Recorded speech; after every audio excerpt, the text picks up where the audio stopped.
Devazier Felton back to return this punt. Gets underneath it on the run, 35-40, right sideline, scoots out of bounds, just shy of midfield there.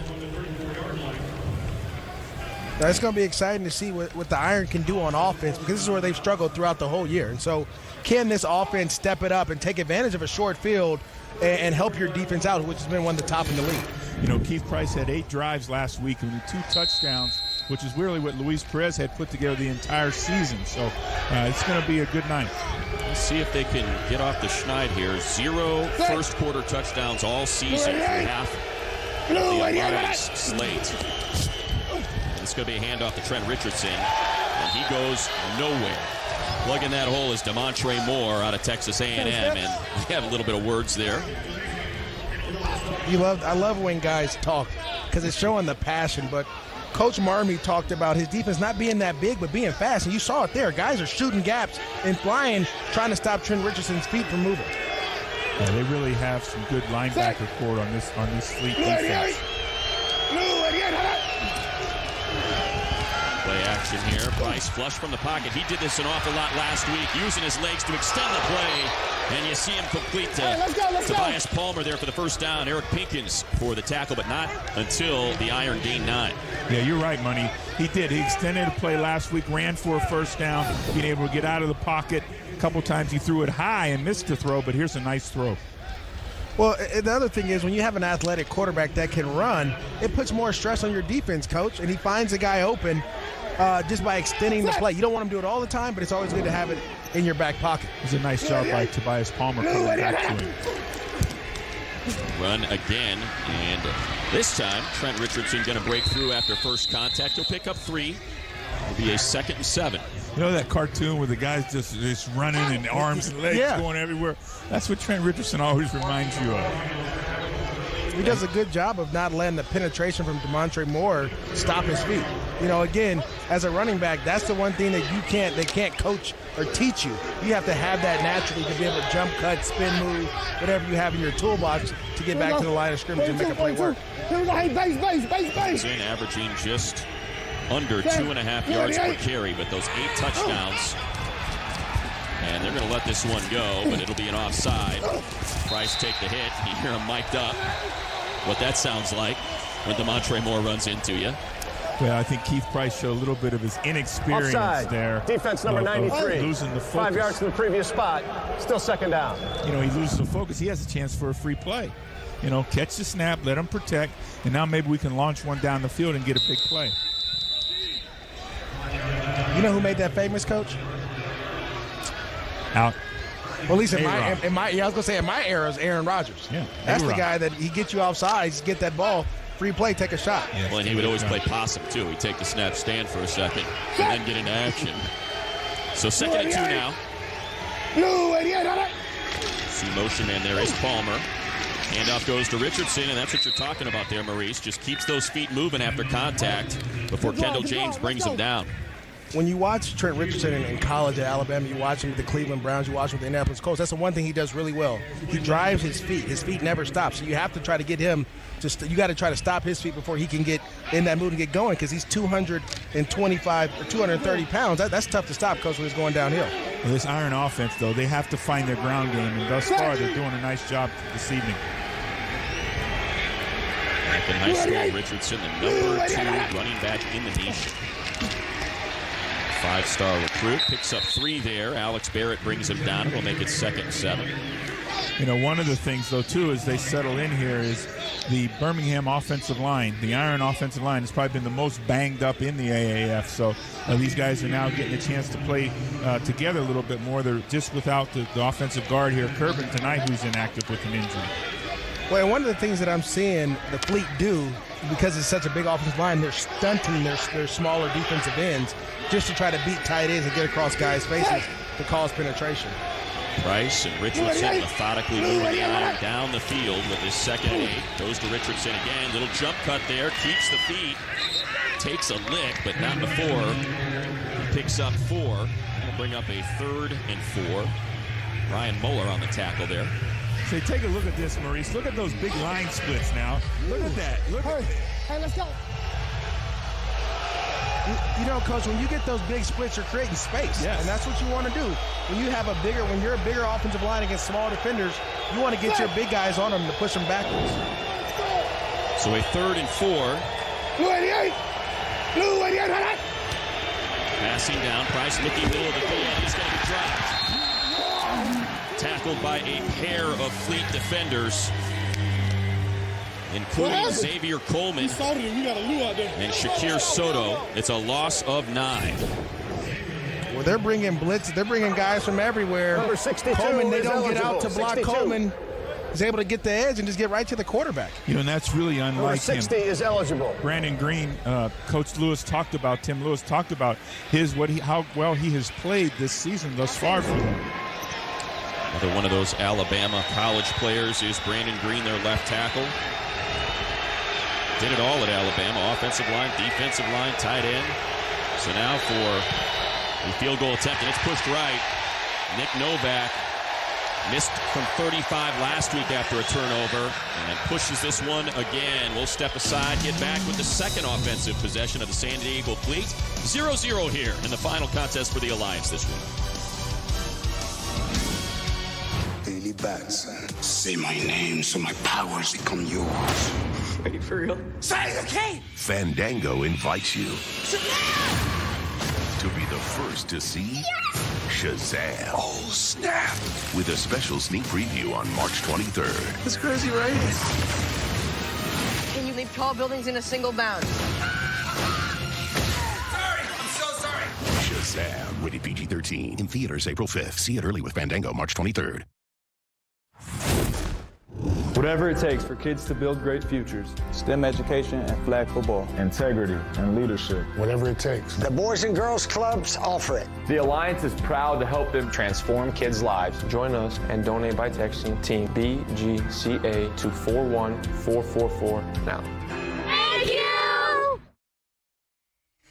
And this month, the Alliance is teaming up with Boys and Girls Clubs of America to help kids cross the goal line. You can join the effort by texting Team BGCA to 41444 to donate now. Second offensive possession for the Fleet. Bercovici under center. Play action, all kinds of time. Middle of the field, loves it.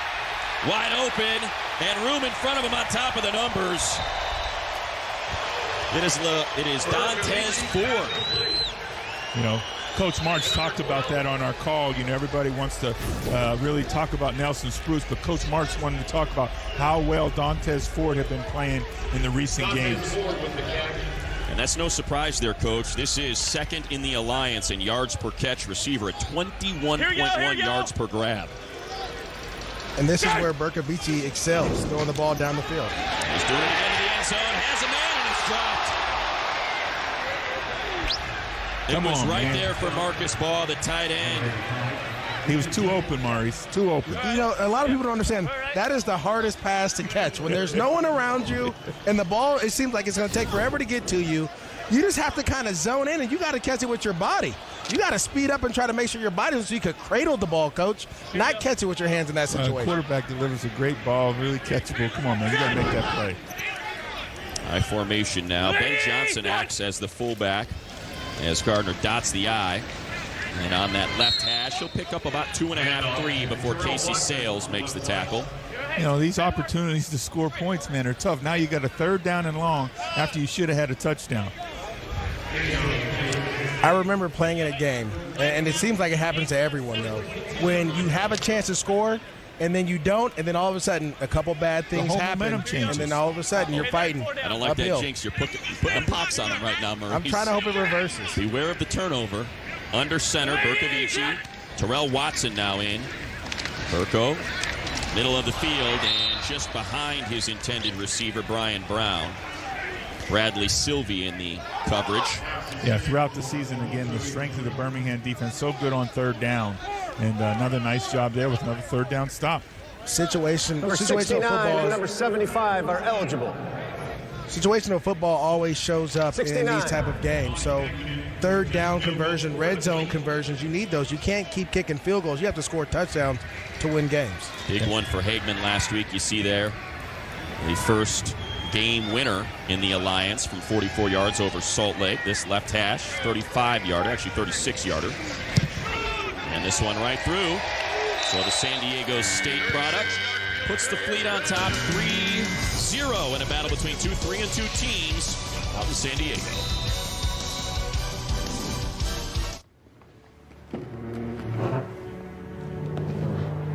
Free, free, free, free, free, free, free, free, free. Free, free, free. Free, free, free, free, free, free, free, free, free, free, free, free, free, free, free, free. Free, free, free, free, free, free.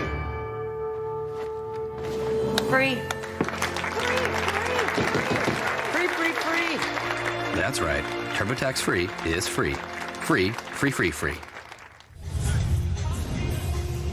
Home team highlights brought to you by At Home, the home decor superstore. You see the Fleet this season, 3-0 at home, 0-2 away. And look at the difference in the offense. Nearly 13-point differential there, and the defense shaving 4 off as well. So they certainly like it there. But when you get your schedule, though, you want to be great at home, and then you steal a couple on the road, and now you're good to go. Well, they got a couple on the road that they got to play after this now. I think the rest of the season they're going to be on the road. Just about. After this, they'll head to Arizona, Salt Lake, and Orlando. Bing, bang, boom. Takes the handoff, does Price, turns. Now he's going to have to pirouette out of pressure. And way to keep his wits about him and get some positive. With DeMontre Moore right in his face, it'll be a gain of 7 that goes to Richardson. They really like their play-action game. Coach Steve Logan talked about that. That's their way to get chunks. And Coach Marmee on the other side, the Fleet defensive coordinator, talked about their deep crossing routes. But the pressure makes him have to move the pocket and check it down. And that's the difference between Keith Price and Luis Perez, is that he's mobile enough to get out of the way and throw the ball to his check down. Richardson leads the Alliance in receptions and yards receiving for a running back. Takes the handoff here. And he runs into a pile led. Looks like Tani Tupo that was there to meet him first. Also, Alex Barrett. Those two guys have done a nice job all season up front there, particularly playing in the run. Barrett's also provided a lot of pass rush presence. So, again, the front four for the Fleet has been impressive. Well, I think it's their front 7 as well. The linebackers are not missing their gaps. They're hitting where they're supposed to be, which allows the defensive lineman to get one-on-one blocking and beat the offensive lineman. 0 for 1 on third down so far today. The Iron. Price to pass. Pocket collapse. Gets it off in time. But Quentin Patton cannot get the yard he needed for the first down. Kendall James was there to make the stop. You all right? We got a man down. Timeout for an injured player. Hey. And try to see. It looks like Brandon Green, their left tackle, might be. Yes, it's Brandon Green, their left tackle, out of Alabama, who is the man down. Yeah. When we show, we're going to get a chance to look at the replay here, and I think this comes down to the execution of the offense. They're trying to run a crossing route where they're going to try to rub off the defender, and you got to set it, and you got to get across. He's got to take it 2 more yards, Maurice. He's 2 yards short of the first down. That's really just an execution error. Yeah, and on the other side, your right tackle, Michael Dunn, just gets beat, and that's how guys get hurt. You got to do your job. Hopefully Green okay. You see how that happened. Price just got pushed right into that right leg that was planted, rolled up on him. But good to see him walking off under his own power. And we talked about the injuries they had in the offensive line, and this is, again, the guy who's played the best throughout the season thus far. A guy that everyone feels that could be in the NFL next year as well because of how he's played throughout the AAF. Speaking of that, I'll keep that thing going. This is another one to keep an eye on. Colton Schmidt's been the best punter in the Alliance. You want to talk about someone that can put it up in the air. Best hang time of any punter. Most punts inside the 20 with 14. And last week, man, he had a beauty for 52 yards. But landed at the 1 and kicked out of bounds. And Ronnie Brooks has returned 1 for a touchdown this season already. There you go. So we got 2 of the best. Brooks with that 57-yard punt return, and this fair catch, he's going to grab it at the 17. 18 make that. And that's a 48-yard punt with no return. Fleet looking to add to their lead when we return. They're on top of the Iron, 3-0. Here's the thing. 52% of guys experience erectile dysfunction, but 0% like talking about it. That's why we built Roman. For the first time ever, you can get ED meds prescribed online, shipped discreetly to your door. Chat online with U.S. licensed physicians. And get FDA-approved medication, all in single-dose packaging. No more waiting rooms, awkward talks, or lines at the pharmacy. Get started with your free online visit at GetRoman.com/TV. Skycam brought to you tonight by Wheels Up at SDCCU Stadium. Side of 3 Super Bowls, 22, 32, and 37. Terrell Watson in at running back, Berkovici under center. Play action, rolls to his right under pressure, just throws it into for an out, I should say, for Brian Brown. Cannot complete it, though, so 2nd and 10. Still be there in coverage. Great coverage. I mean, all over the receiver, trying to run a whip route, tries to go in and whips back out to get there for Berkovici, but the defender doesn't give him an inch, Coach. I like the perimeter speed of the Iron defense, really getting back, getting up in a contained posture on the quarterback, and really making him have to throw the ball out into the flat. Here you go. Thought he was just going to throw that away, looking to get a minimal profit with that pressure. So now it's 2nd and 10. And has time to throw now. This one a little bit low, and they will say incomplete pass intended for Dontez Ford. Jack Tocho there in coverage, and now a 3rd and 10. I like Dontez Ford, though, acting as though he made the catch, jump up, get running with it, make the official make the correct call. You always do that. Put it in the official's hands. Yes. This one, he had an opportunity there just to get his hands in the right position. Well, it looked like Mike Berkovici ended up overstriding a bit, not being able to get enough on the football. Neither team has converted a 3rd down yet. You see there 0 for 2, trying to get guys to jump at the hard count. I think he was successful, Matt, but he got the wrong side.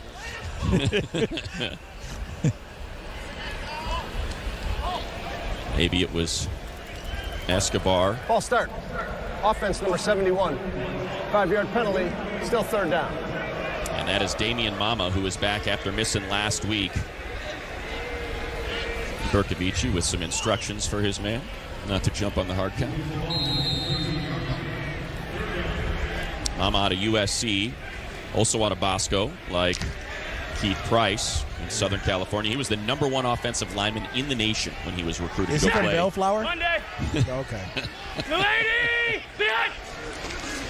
So now a 3rd and 15. And Berkovici going to dump it off underneath, nowhere near the yardage needed. It'll be a gain of just 4 to Watson, but Tocho there, and again, got ourselves a lot of punt action so far here in the first quarter. Yeah, the punters are getting a lot of work here, Matt. Well, you guys, everyone's dropping back. You got to get everybody dropping back, playing deep, and the running back's going to check down. That's the only place that he can get to in this situation.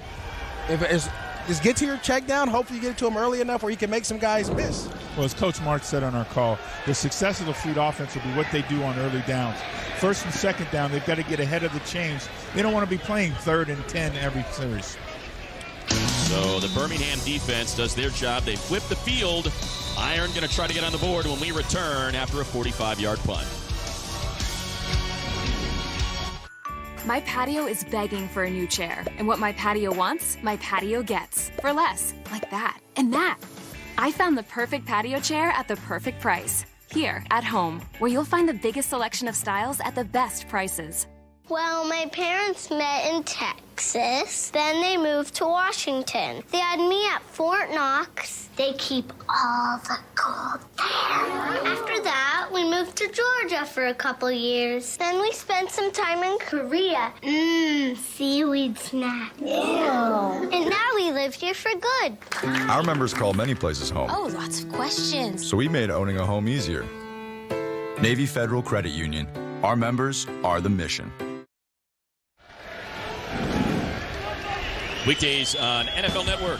Check out what critics have called the best morning show on sports television and legit entertaining. Good Morning Football. Weekdays at 7 only on NFL Network. Coach, did you ever go on Good Morning Football?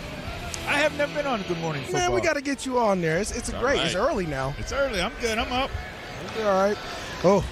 See those last 24 possessions? Why they made that QB change to Keith Price. 12 punts, 3 interceptions. Still got a little bit of time to try to score that first quarter touchdown. Do not have one of those. Just under 4 minutes left here in the first frame. 3-0 Fleet. And a Hagman 36-yard field goal. And we can stay on schedule as Trent Richardson picks up 4 before Kolo Amatungi makes the tackle there. That's good push up front by the by the Iron offensive line. But the thing we got to have is we're not getting any extra yards after contact going right there now. Well, early in the game, everyone's fresh and everyone wants to tackle. They want to do all these good things. Those extra yards, coach, are going to come in that third and fourth quarter. You know that.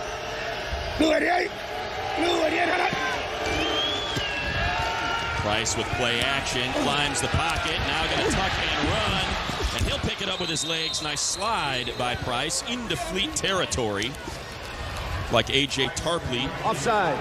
Defense number 97. That penalty's declined. Result of the play is a first down. It's a gain of 10 with his feet there, Maurice. Well, good job by the guard kicking back out to kind of give a little help to get the defensive end out of the way so the quarterback can step up and then find a way. Price does a good job of understanding, look, everyone's covered downfield, so let me go ahead and take off and get this first down. It's something he brought to them last week, albeit in a loss to Orlando. New set of downs, 3 minutes left in the first quarter. Price, all kinds of time, and held on to it too long.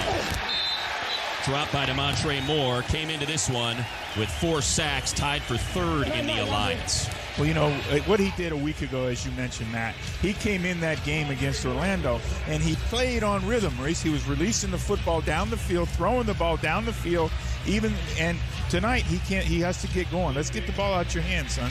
Well, Coach, you always talk about taking shots. I think this was a shot play there. They ran 4 verticals.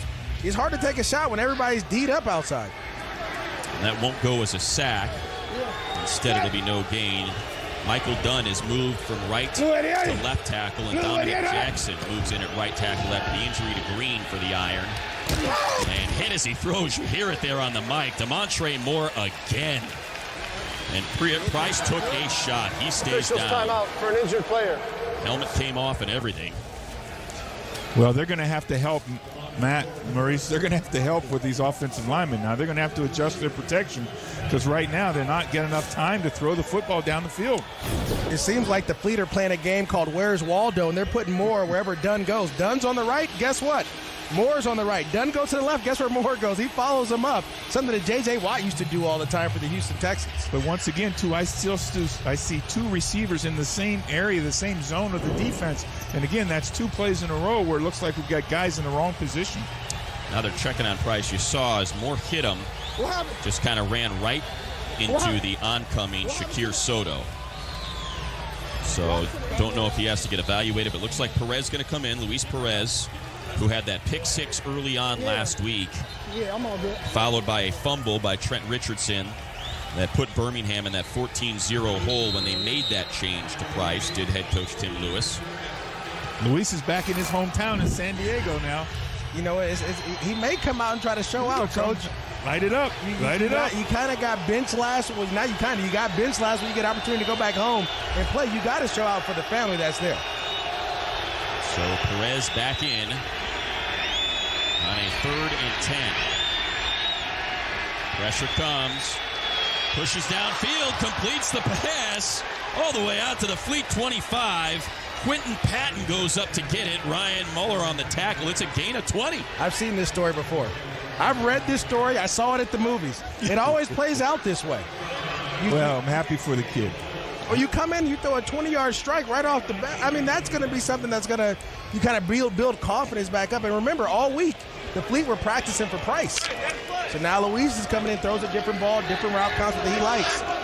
Watch out. Tough situation coming in 3rd and 10. He did a nice job. New set of downs. 5 plays now, 32 yards on this drive for the Iron. Perez looking right now, works his progressions.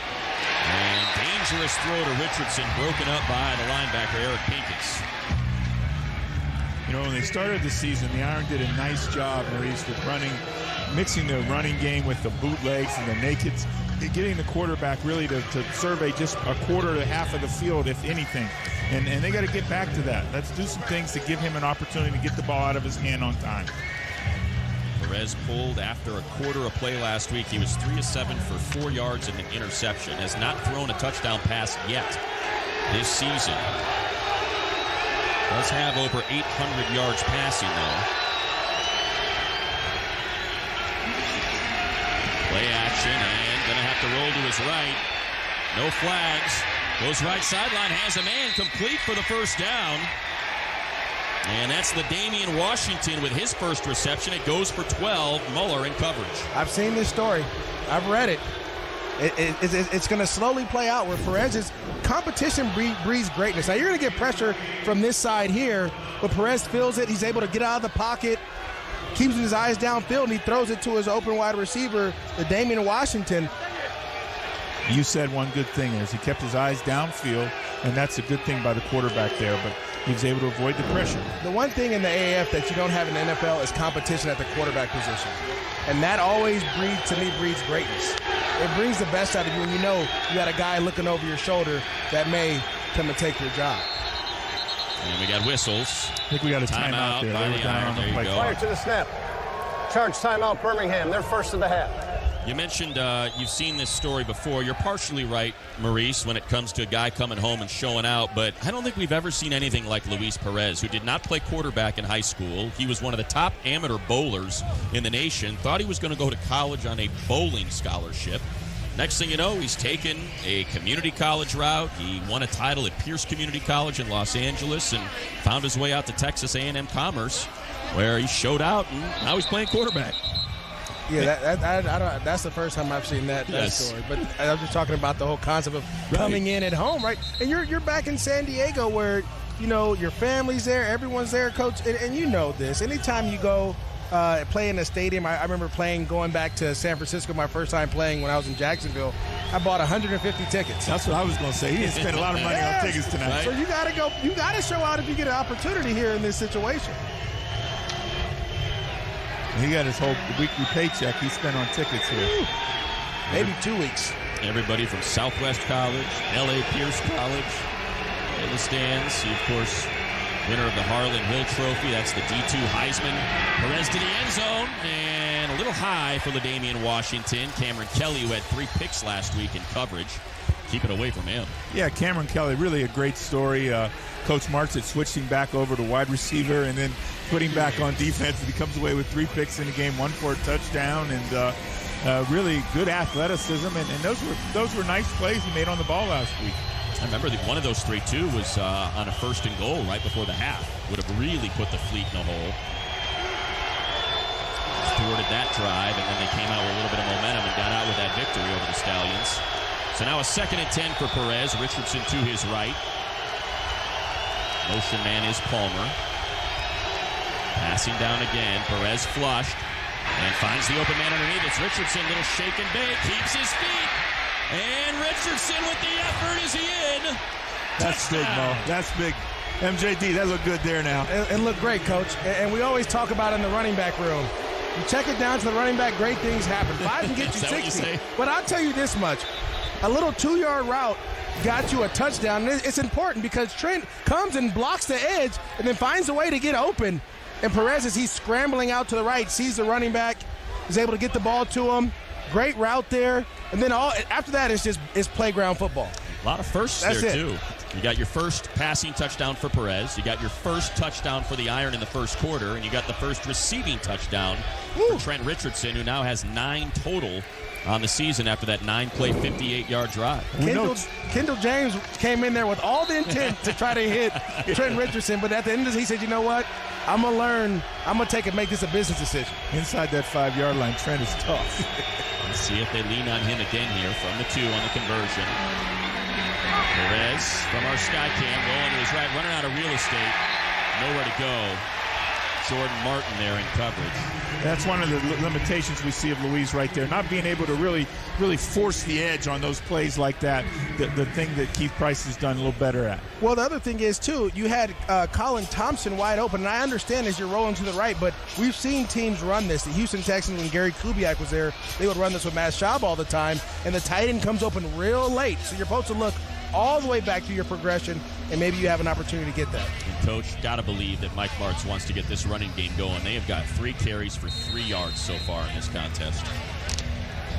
Yeah, he talked about Juwan Gardner and his ability to really cut, to sit in there behind those big linemen and then make a cut and accelerate.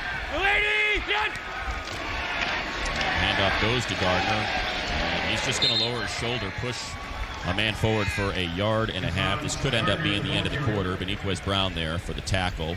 This will get me excited. It's like the Pittsburgh Steelers defense of the 90s there. Oh, Coach, I hear you. MJD, that's what we're doing here now. You know what? One of the things I have to say is that the 3 big guys up front are doing a great job not letting the offensive linemen get to those backers. And looks like Coach Martz is going to have a conversation with Mike Bercovici here at the end of the first quarter. Birmingham behind a pass from Luis Perez to Trent Richardson on top of the Fleet 6-3. Second quarter, Fleet with a 2nd and 9 when we return.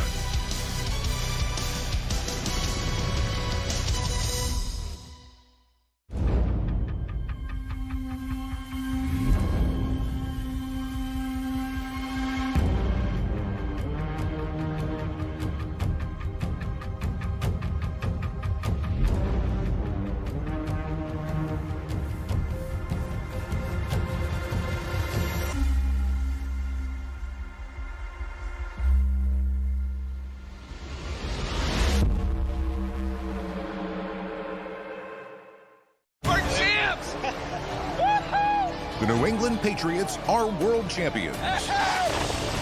Wow! Angling right to the pylon! Touchdown!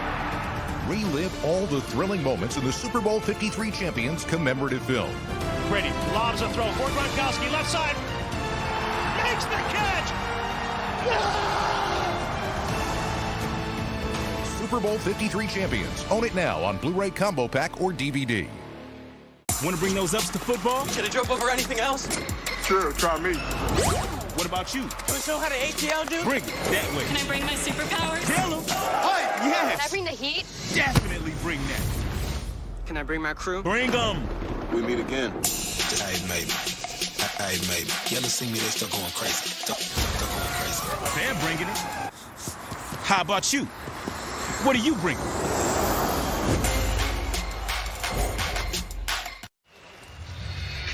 MJD, if Trent Richardson doesn't get to the NFL, it's not because he ain't trying. You can see this effort in there. He's giving you all he has, but he only has an average going into this game of 2.4 yards per rush. I don't know if that gets it done, but that effort he's showing us, I think a team should take a gamble on Trent Richardson next year. Well, I think he'll get an opportunity again to get back in the league, maybe be in a training camp just to see if someone gets banged up. But he's had his opportunities, and he's kind of squandered them. And so in this situation, you don't know really what you're going to get out of Trent Richardson when he comes back because he's been there before.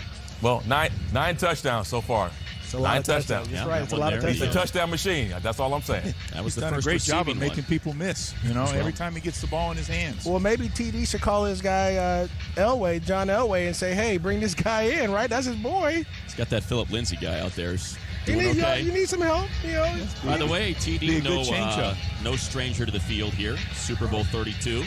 TD doing damage out there. That was in against San the Diego. Packers, right? Against the Packers. I remember that. That was All a right. helicopter tackle. That was.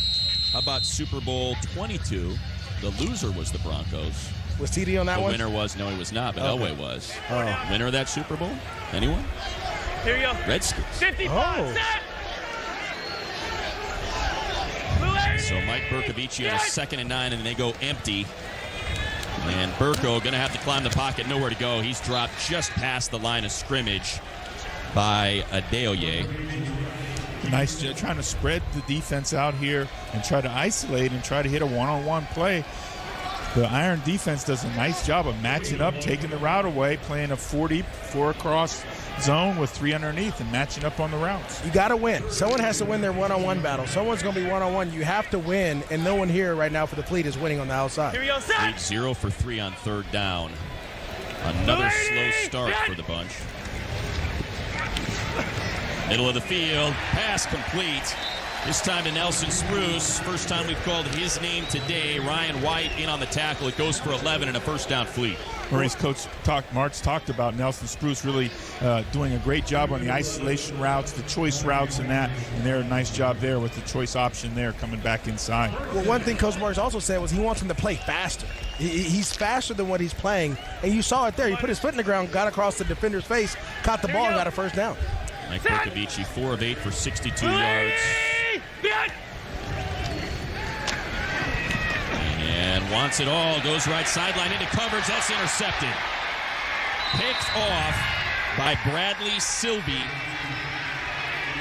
Maurice, that was speed at number 3, which we talked about. Thing that you like that. They're trying to get number 3 down the middle of the field to isolate versus the Iron Officials defense. timeout for an injured player. That is now the 4th interception thrown this season by Burko to just 1 touchdown. Silby comes up with his first interception of the season. The Iron looking to add to their 6-3 lead when we return. There are places in this world that bring things back. On April 5th. That cat was dead. Church.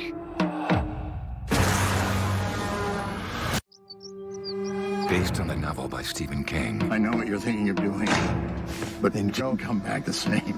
Daddy. The author of It and The Shining. Sometimes dead is better. Pet Cemetery, directed by Kevin Kolsch and Dennis Widmeyer. In conjunction with Navy Federal Credit Union, the Alliance is proud to be staging a military seat upgrade program where families each week are able to upgrade their seats on game day in recognition of their service. Start of this game, we saw U.S. Marine Corps Major General Kevin Hines deliver the game ball to get this one started. Of course, unique relationship between the military and the city of San Diego, and it continues here in the Alliance. Just love to see that. That's Lequiviante Gonzalez, who is the injured man.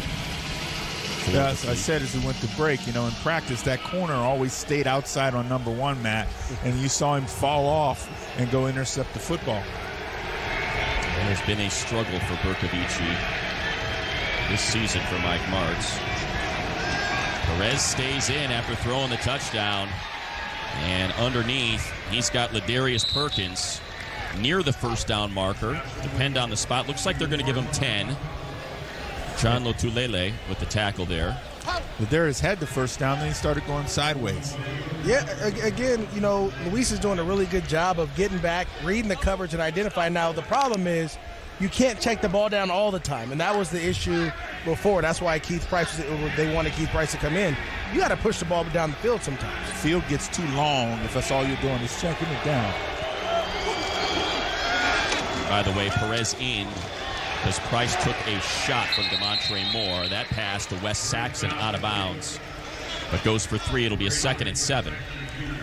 Wes Saxon is their kind of their go-to tight end as well. A guy that last week had three catches for 75 yards, a big body over the middle. Expect to see him to go across the middle a little bit more because he's a bigger target, and it seems like both quarterbacks are most comfortable with him. And my mistake on that last play, it was Coppridge, not Perkins.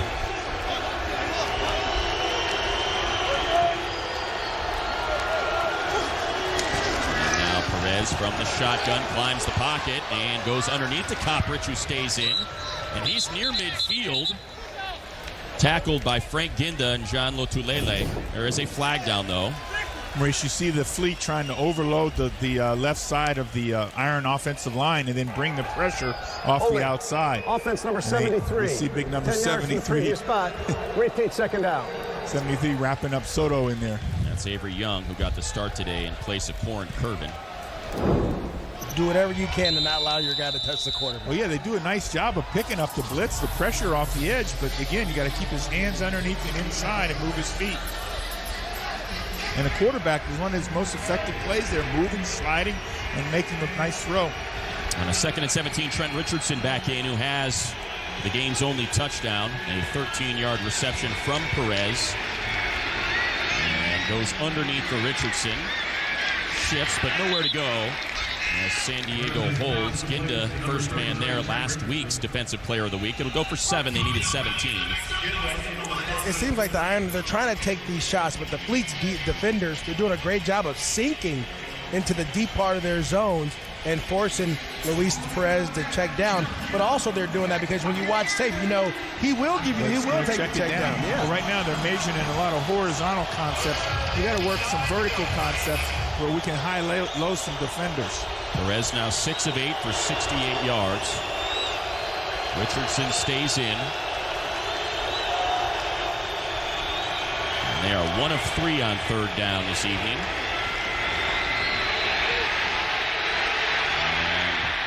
Perez throws it to Patton, but well short. Pressure coming from Kolo Amatangi. And you see the difference between Luis Perez and Keith Price. When you see how Perez is struggling to get out of the pocket, and it's tough for him, where Price is more athletic and he's more comfortable being out of the pocket, he can extend plays a little bit more and guys can work with him down the field. Yeah, there's a little difference in foot speed and athleticism, so once he leaves the pocket, it's really not the same effect. Update on Brandon Green, the left tackle for the Iron. He has a knee injury. His return is listed as questionable. Up to get that punt is Brooks on the run. He is hit hard. I saw that coming. Shahid Salmon with the big hit, 36-yard punt. It was a short one for Colton Schmidt.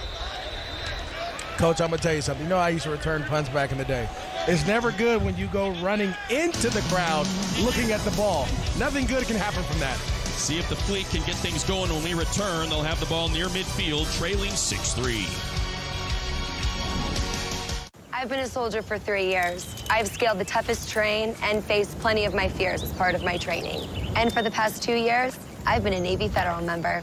So even out here, I can pay securely with mobile pay, linked to my free checking account. I don't know about this. What did she say? She said, I don't know about that. I couldn't hear my helmet. No, your ears are completely exposed. Yeah, Navy Federal Credit Union. Our members are the mission. For the first time in the history of pro sports, here's the app as fast as every player in the game. The Alliance app delivers revolutionary technology, real-time play-by-play gaming, instant interactivity. Truly a game changer. Get the Alliance app today.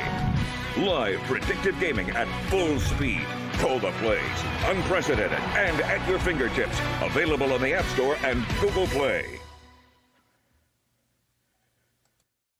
And that app is #1 in both the Google and Apple stores. Download it now. All sorts of features in it. See what you can find and enjoy. I was playing along with it last night in the Hot Shots Apollos game. Should have seen me. I was lighting it up. And here is Brooks who took that hit. That's what he said, too, when he got hit. And even Keith Price was trying to figure out why he's not back in the game. That's the trend center. Keith Price is like, ooh, I know what Ron Brooks. Well, I got hit like that one time, and I was like, don't put me back there no more. I don't want it. That's why you can fair catch. No, there's no reason to have me back there, Coach, if we're not going to fair catch. I'm trying to be great. I saw Maurice Jones-Drew punt return for a touchdown in person against SC. Did you return that for a TD, or was that just a long one, Maurice? That was a kickoff return. That was a kickoff return. There we go. And this a 9-yard completion from Bercovici to Brian Brown. Yeah, Coach Marks talked about him saying that he's a big, fast, physical receiver. You saw that there when he's getting off of the press technique from the defender, fighting back through to catch the ball. Yeah, both of the guys, Dantes Ford and he, bigger, stronger guys, and really been impressive for Coach. Hey, blue will, Brian Brown, 3-time All-Colonial Athletic Conference performer. And again, the Fleet running game has got nothing going. It is amazing the first 2 weeks of the season, the way Gardner ran the football, and the fact that lately he's just been bottled up. People are doing a nice job of spilling the run and scraping over the top, making plays. What you're seeing here is a lot of penetration, though. Guys are flying around, setting edges, and it's tough. As soon as you see that, there's nowhere to go. Where is he supposed to go, Coach? And you know what? A lot of that is, again, teams are figuring out what you're trying to do, what you do well. So from a 2nd and 1 to a 3rd and 2, and this is going to fall incomplete, and they still cannot convert on 3rd down. Just 1 of 5 now And you hear the frustration from Mike Bercovici. Well, when teams can play man-to-man and lock you up, you're going to have a long day. That's the one thing receivers, you practice that all the time. One-on-ones, two-on-threes, you have to be able to beat man coverage. And every time we do a Birmingham Iron game, the opposing coaches talk about the complexity of the coverages of the Iron, the fact that they're more multiple than a lot of the teams in the AAF. And this is returnable now. Devontae Felton to the 16. It's a 48-yard punt. Birmingham on top of the fleet, 6-3. See if Perez comes back out for another series. Have a seat. Hey, where's the food? What kind of meeting is this? There's no food. We just said that so you would show up. What? No food? There's someone we think you should talk to. Hey, Dan, your coworkers told me you haven't done your taxes. I just want to say, you can call a TurboTax Live CPA for help. We'll help you get your refund and get back to your life. You'd really do that for me? Yeah, Dan. It's literally my job. Thanks, guys. So there's no snacks, nothing. I brought kale. TurboTax Live. Now with CPAs on demand. 2-3-2 teams, 6-3 Iron. And how about Luis Perez in for, at the time, injured Keith Price? Here's the hit Price took from Demontre Moore. And you see him get sandwiched there between Moore and Soto. But he is available to return. He cut his lip. That is it. So this is a coach's decision to keep Price, who replaced Perez last week in the second quarter of their loss to Orlando. But Perez now 7-9 for 66 yards and his first touchdown of the season. Coach Lewis going to go with the hot hand, guys. Money, I wish we had a head coach to kind of explain this decision. This Coach Lewis is pulling the quarterback and going back to Keith Price. Other Coach Lewis. Perez in the shotgun again, threw his first touchdown of the season earlier, and this well off the mark, intended for Tobias Palmer. 2nd and 10, Kendall James and Feeney in coverage. You know, they had an opportunity to choose a quarterback this week, and they decided to go with Keith Price. He got jostled around a little bit, cut his lip, but let's get him back in there now, and let's get back on plan for what we went into this game plan trying to get done. Yeah, I never understand that. You practice all week and you made all these plays for Keith Price. He gets banged up, put him back in. Like, go back to what you worked all week. They don't add it. Study long, study wrong. You've done all this work. Get him in there. Let him go. Perez in the shotgun. Trent Richardson, 7 carries for 20 yards so far. Another passing down. Hit as he throws. This one is complete. Middle of the field. And now outside the numbers on the right side. It's LaDainian Washington still on his horse. 25, 20. He's going to go to the house. Another touchdown pass for Luis Perez. LaDainian Washington, 83 yards. Well, Coach Lewis, I was wrong, and I apologize. Well, great. Again, it's a good job. Nice throw. But, you know, Washington does this work, man. Well, look, they're going to bring a blitz off the edge, and no one picks it up. And he has to make this throw with pressure in his face. And you're throwing this blindly. You're just throwing it to a spot now and hoping that the receiver is able to catch it. But once the receiver catches it, it's all him after that. You got guys falling down, and hey.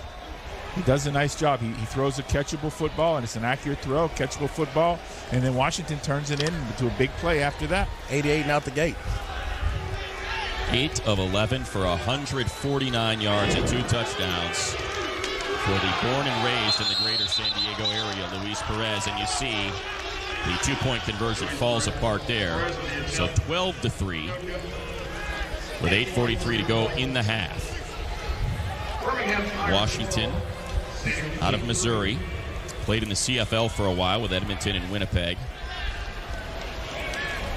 Coach Lewis said that, and Coach, you talked to him, but he said this guy has a really good chance of making it to the next level because of his ability with the ball in his hands. Now, I told you I've seen this movie before. And I mean, it's, you know, it was I don't a have tough no popcorn decision when right he now. pulled him last week, and now Tim's making another very difficult decision. These are. Again, passing for Bercovici. And middle of the field. Do we have back-to-back touchdowns? Dantes 4, 10, 5. Oh, tripped up inside the 5 by Bradley Silvey. You know, Maurice, he's going to have to hear about that in the film room tomorrow. You know, after the game, we're going to have to put everything together. Now, you're going to get everyone blocking down. The fullback's going to come out. Your boy Watson's going to do a great job of cutting. But this is the throw that Bercovici loves. It's about 15 to in between Inside 20 and 15 throws. yards, inside throws. You can do it in time. And now after you get the ball in your hands, I got to see the gas, Coach. Dontez Ford, he's going to have to live this one down tomorrow. It's on national television, He got too. walked down. He'll be number 1 in yards per catch after this one. Ford now 2 receptions for 112 yards. And out, and that ball fumbled out of bounds at the 1. Bradley Sylvie pokes it out there from Ben Johnson.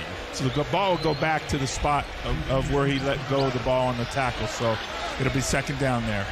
Luckily, that ball went out of bounds without Forward, going not in of the end bounds. zone. It'll be brought back to the spot of the fumble. The clock will start on the ready for play. This is the same protection, similar play that they ran right before. This time, Bercovici throws the ball to the flat, and you have your tight end wide open.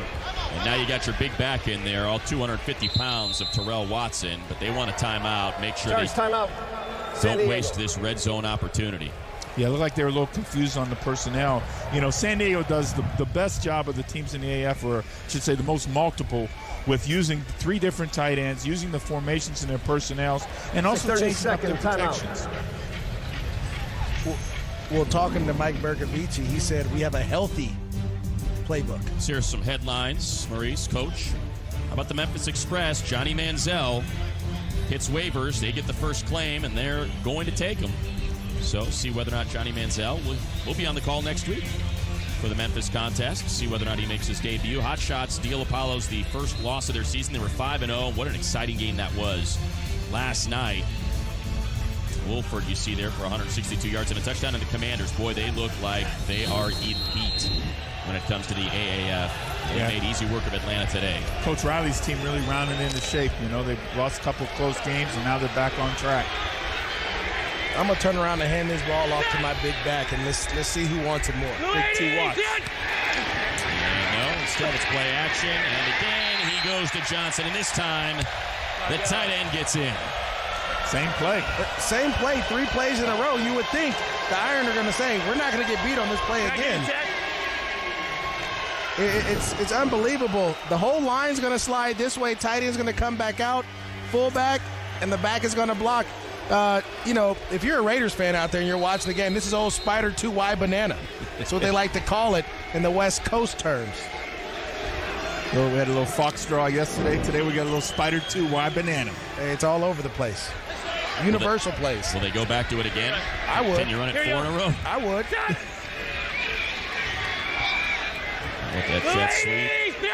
We're going to get a little slide, a little sprint here. A little sprint roll. And back to the end zone. Popped up in the air, incomplete. So 12-9, the Iron advantage stays at 3. Pass intended for Dontez Ford.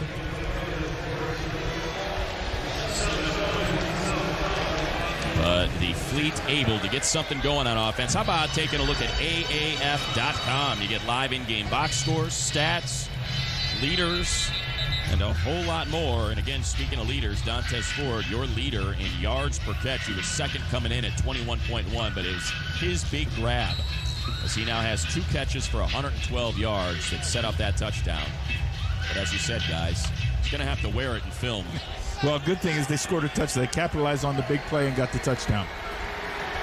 His excuses were like, look, I got you there. You have to finish. Perez stays in. Did not start this game. It was Keith Price. But Perez, the hot hand now, has thrown 2 touchdowns. Play clock down to 1. Gets it off. Perez going to dump it off underneath. Running the wrong way is Patton. And he's able to pick up 3 before stepping out of bounds on that left sideline. James and Feeney there team up to make the tackle. You know, the one thing, Matt, when that play clock runs down, you know who's got their eye on that play clock also? Is those guys with their hand in the ground on the other side. They know that ball is going to get snapped, and it gives them an edge to get off on the football. Sometimes you can almost jump the cadence because it gets down to 2-1. I'm going to take off. They're gone. So good thing of good work by Perez.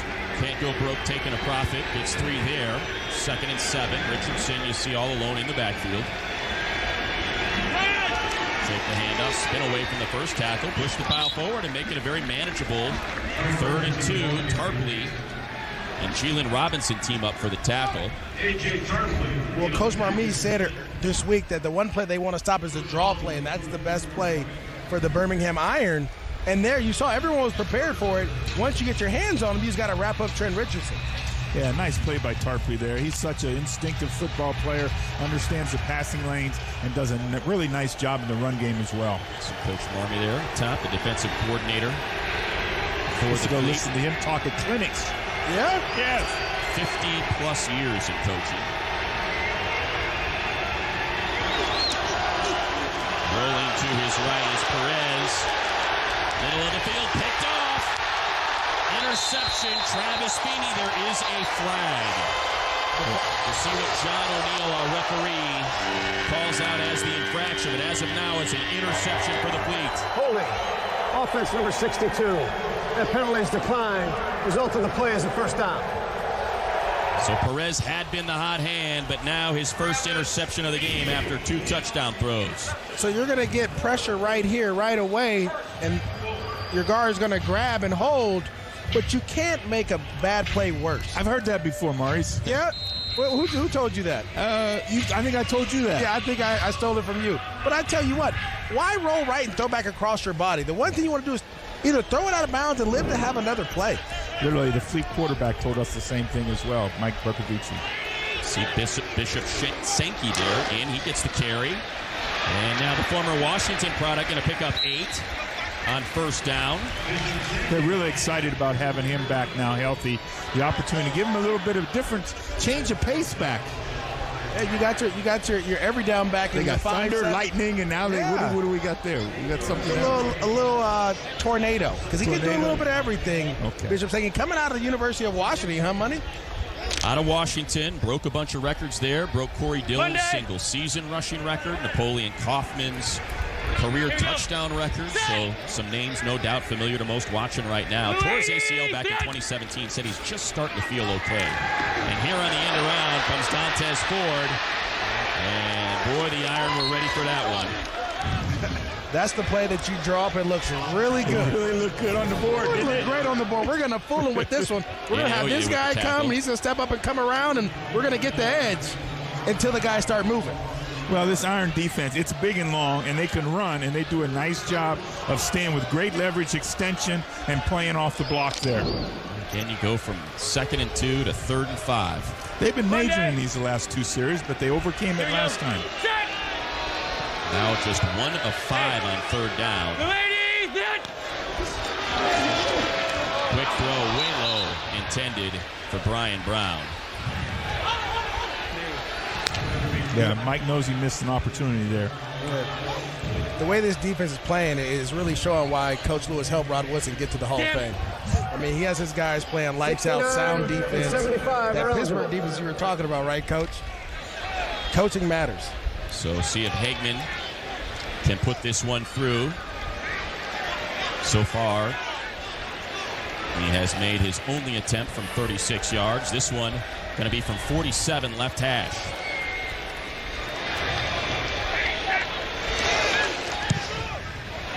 And snapping, no good. So Hagman comes in 11 of 13, now 1 of 1 today. Missed one last week. You know, he made the one that counted last week. He made that game winner, but that's getting further and further away right now, Money. That would have tied it up.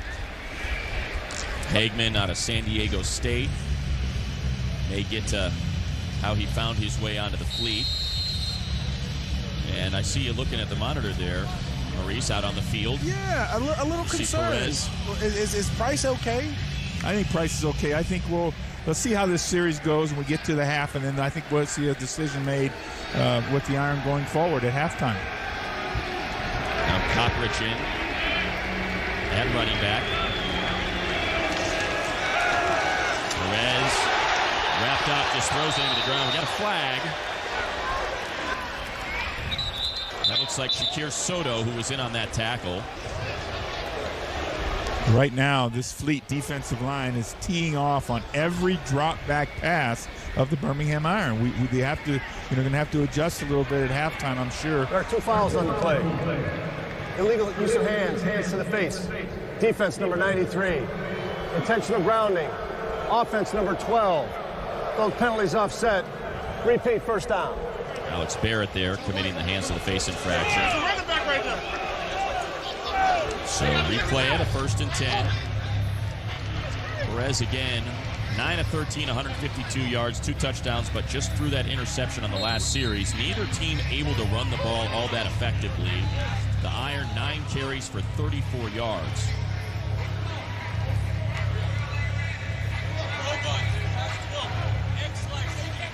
You know, 83 of those yards on one play, so we got to, right?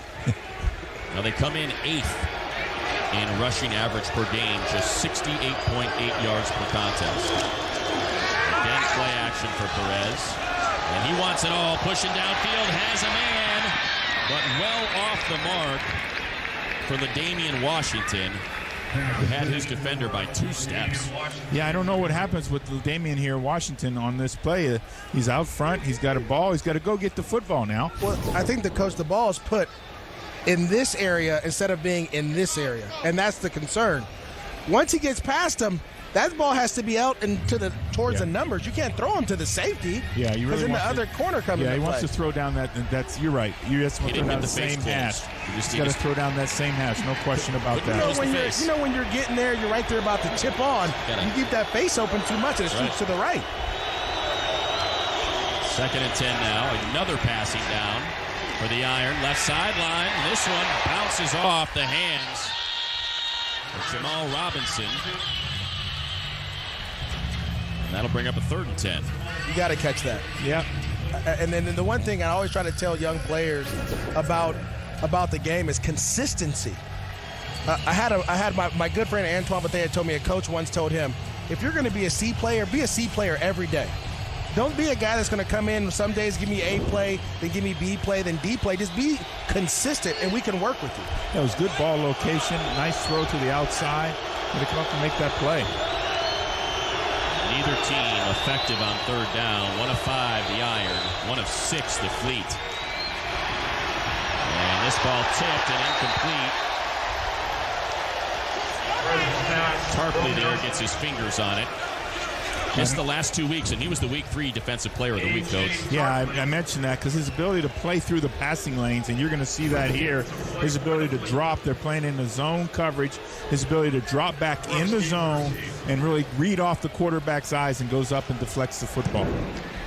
It's a game of inches. Brooks going to fair catch this one after what happened last time. I tell you what, I would not be back there. I'd be like, Coach, they're not blocking anybody. Why am I getting hit like this? MJD went down, had a little conference with him. A little bit. A little conference. No, I would, because I'm not going to fair catch it. I'll just let it bounce. I know y'all coaches don't like that, but I'd be like, Coach, they got to block somebody out there in order for me to give you an opportunity to try to catch it. 45-yard punt, no return. You see Tarpley there. Probably the best pair of middle linebackers in the Alliance, Coach, between Tarpley and Ginda. He goes down. Ginda gets the Defensive Player of the Week last week. 2 very productive inside guys that can run inside out to the football. Do a great job with their footwork. It's a big series here for the Fleet to get points here before halftime. Formation. Delayed handoff. There you go, Gardner. Get yourself 8 yards. Check that. That's Terrell Watson, the big back out of Azusa Pacific. My mistake. Yeah, you can see the difference in their running style. Yeah. And size. He's got Gardner by about 50 pounds. Coach, you had him. How was he? Terrell's a big, strong man. He's got good speed, and Coach Martz even commented on that with us, that the fact that he has great, straight line speed as well. Here we go. Watson stays in. See if he can get the 2 yards here. He does. Pushes outside and rips off another 7 yards. Jamar Summers makes the tackle. They've really been effective this season of changing their backs and letting one guy go, then coming in with the next guy after one gets a little change of pace to the defense. Well, the one thing about Watson, too, if you can get him running on Summers and corners the whole game, that is the matchup that you want, because you're going to wear these corners down trying to tackle. 3 minutes left in the half here. Delayed handoff again to Watson. Lowers the shoulder, pushes the pile forward for a gain of about 2.5. Jake Payne there to make the tackle. Watson out of Azusa Pacific University broke all the records of one particular player that put APU on the map. I'm sure it's Christian easy to guess. Okoye. In my first football game my daughter ever went to, she saw Christian Okoye playing. Yeah. Against San Francisco State. Azusa Pacific and San Francisco State. Here you go. Andy Reid, offensive line coach. Dirk Cutter, offensive coordinator. At APU. How about that? At San Francisco State. Oh, at San Francisco State. Because Andy Reid from that area right there in Glendale. Yeah. Pass falls incomplete. Nelson Spruce, Dirk the Cutter, intended my target. OC, was at Arizona State for a while. Right. He was in the Bay Area. He was at San Francisco State. No wonder he had those great play calls, man. Must have been the water he was drinking, Coach. You ever get some time up there up north? Nah, just recruiting. Back when San Francisco State had a football team. Used to compete with Cal State Fullerton, all those for Long Beach State. Shotgun snap for Mike Bercovici. Time to throw. Has the out, and it's dropped. Hits his guy right in the hands, and Nelson Spruce can't bring it in. Ryan White in coverage. Really a nice look here. We talked about Coach Martz and different protection schemes Mike Bercovici talked about. And here you see them moving the launch point of the quarterback here, doing a nice job of bringing the quarterback out and setting up and being able to throw one-on-one, and we just don't come up down with the catch. Consistency. Make the plays that you're supposed to make. We just saw Nelson Spruce make a great play for a first down, and then you drop one. Wobbly punt. Takes a fleet bounce, though. And wrapped up at the 15-yard line is Devontae Felton. So they cannot sustain a drive as Spruce, normally sure-handed, lets that one go through. And it looks like we're going to get one snap in here before the 2-minute warning. It's a 47-yard punt. You know, this is critical here for Luis Perez as he comes into this huddle. I think really see what happens, going forward in the second half. Henson maybe take a shot here, right, with the 2-minute warning, but then you have nothing to lose. Right. Clock's going to stop. Perez 5 interceptions on the season. So 2 touchdowns, both of those TDs thrown here this evening. And indeed, they will take a shot on the move and just throws it where only Washington can get his hands on it. But it ends up going incomplete. It'll be 2nd and 10. See what the Iron elect to do from inside their own territory, leading 12-9.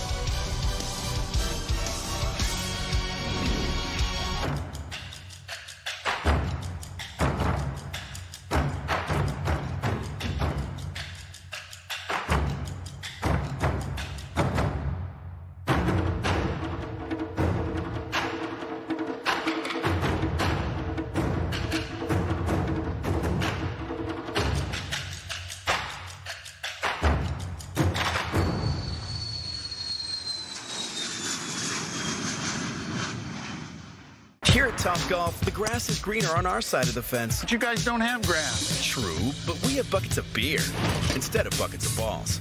You like that? And our high-tech tee-offs let you know exactly how far you hit your 7-iron. So I can bring my own clubs. How else are you going to beat your buddy Dave? Now tuck your shirt in and put your spikes on. I'm kidding. In fact, go nuts. Bet on yourself, talk a big game, score high. You mean score low? Score however, because this is Topgolf. This is everyone's game. Stay tuned for the Alliance All Access Halftime Report with Alex Flanagan, Rob Woodson, Terrell Davis, and Cynthia Freeland. They'll share the story of Fleet defensive lineman Alex Barrett.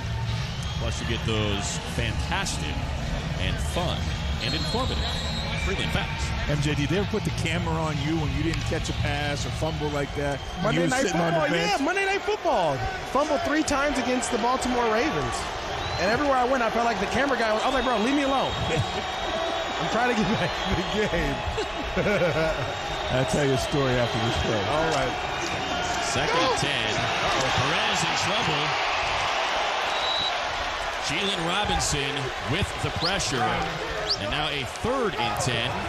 There's no foul for intentional grounding. 3rd down. Number 17 was in the vicinity. 3rd down. But so when they would show the guy on the bench after, he was really disappointed because he didn't make the play. So on Monday, the team psychologist would tell me that, he's losing his confidence. It's like, Doc, he's going to be upset when he doesn't make a play. I don't care who it is. Right. And they put that camera right in his face. He's going to show some emotion. We call that mental toughness. You got to be able to handle all that comes with it. 1 of 6 on third down, the Iron. Perez again under duress, rolling to his left, puts it up, has a man wide open. And out of bounds goes Wes Saxton. Kendall James in coverage, but it is a gain of 20, and Birmingham still with 2 timeouts. All right, he's going to run a crossing route and kind of sit in this dead area once the zone clears out. And again, your linebacker steps up, coach. You don't teach that. As soon as you see pass, you're supposed to drop back and get vision. But your linebacker steps up and he gets lost, and that's how you get a first down. Saxton came into this contest leading all tight ends in receiving yards with 154. He's got 2 for 24 in this one. MJD, you don't want to have your quarterback's helmet looking like that. Perez back to pass again. Quick trigger, left sideline, caught! Downfield, all the way to the Fleet 23. It's Jamal Robinson. That's how you make 41. That's how you make up for a drop there. Just run a go route. And we're going to give you an opportunity to go get it, find the ball, and track it. Most DBs can't track the ball. That's why they play defense. So this is an opportunity to get what most people call a 50-50 ball. Adjust the game on clock. Offense, we call it 80-20. 1 minute, 25 seconds. And start it on the ready for play. Yeah, for some reason the clock stopped there, I noticed. Take a look at this helmet there, MJD. Yeah, it's all messed up. That's not what you want for your quarterback. That's what your middle linebacker. You want him to look like that, but not your quarterback. Especially when they're only rushing forward, too. Perez now 11 of 20, 216 yards, and half of a white, half of a black helmet. He's got a little pain on it. Tough man. Right, a little bit on the shoulder there as well. Yeah, tough man. Passing down again, and Perez eludes pressure, uses his feet, slides down, and that's going to be a flag. 1, 2, 3, 4. Everybody wants one of those. Eric Pinkins. And yeah, I think the guy in the fourth row threw a flag too. Oh yeah, that was helmet to helmet. A little bit of everything. Quarterback giving himself up, and you take the shot. Yeah, Perez gives the thumbs up. Not a very smart play by the defender there. Personal foul, unnecessary roughness. You got to know your personnel here as a defensive from the player. end of the run, automatic first down. Eric Pinkins, again, he great speed and everything, but you got to, that's not a good play there. And you know what? The one thing I can say this, he knew he was wrong because he rolled over and he kind of laid there and he knew, I hurt my team in this situation. Pinkins out of San Diego State. Play their games right here in SDCCU Stadium. Can I tell you a story about that? We played San Diego State my third year in college. Great stadium. Loved every bit of that time. Oh, I bet. Yeah, it was fun. What'd you do there, Maurice? I scored on the first play. Okay. Then I had a punt return. Okay. Scored on another play. We won 42-7 or something like that. It was a great day. Fun memories. Yeah, Mercedes Lewis had a big day. Trent Richardson in it back. Perez over the middle of the field. Pass complete. A.J. Tarpley there for the tackle. It'll go for 5 to Wes Saxton. We're just going to have to pick up the pace here a little bit now. They got 2 timeouts left, but you're going to be inside of 40 seconds. We don't get going here. Well, the one thing, too, Coach, we were talking about tight ends and Mercedes Lewis. This is where you want to utilize these guys when you have those red zone issues. Expect Saxton Jr. to have a big play coming up in this red zone. Down to 30 seconds. Perez. And take the timeout. Patton there makes the grab, but just for a yard, maybe 2. 30-second charge timeout. Birmingham, they're second. With the tackle. You got the big third down here. The opportunity to put it in the end zone. And you already have the field goal. 24 seconds, please. And they've got 1 timeout left. So, again, everything's in play. They've got everything. They can throw it inside the field of play. They can throw it in the end zone for a touchdown. So, the just main thing is to be protective and make sure we protect our quarterback here. That can't be done, bro. See Keith Price there. He got the start, and he got hit low by Demontre Moore and high by Shakir Soto. Left the game. Luis Perez comes on in relief in his hometown, born and raised in Chula Vista. And he has managed to throw a pair of touchdown passes. And head coach Tim Lewis just going with the hot hand. And we talk about, one of the things that professional athletes have to have is mental toughness. For Keith Price, you were starting, and you get knocked down. All of a sudden, you have to root the guy on because it's what's best for the team. That's mental toughness. Luis Perez, you're getting thrown all over the yard. You're getting banged up, but you have to stand in there and make a throw with someone bearing down you. That's mental toughness. That's what you have to have. Big defensive stand here for the Fleet. Hold them to a field goal attempt and keep this a one-score game. You see, you got 4 strong over here to the offensive right side. Perez, under pressure, escapes, rolls to his left, hit as he throws, up for grabs, but has enough juice to get it out the back of the end zone. So out will come Nick Novak to attempt the field goal to make this a 15-9 game. Ryan Moeller coming out of the sky, coming down to lay the big hit on the quarterback to force the ball out and make it incomplete. It's the same pressure they ran earlier today in the game where they got the holding penalty earlier. That is your punter and holder, Number 62 Colton Schmidt. and 60 are eligible. Nick Novak is not that swole. Nick Novak on. There he is. Missed already from 50 today.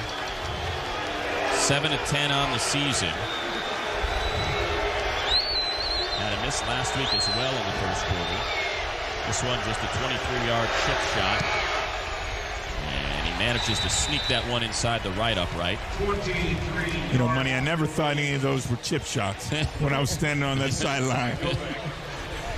It's tough, man. I remember playing in games, and we had one of the better kickers in the league in Josh Scobie when he was with Jacksonville.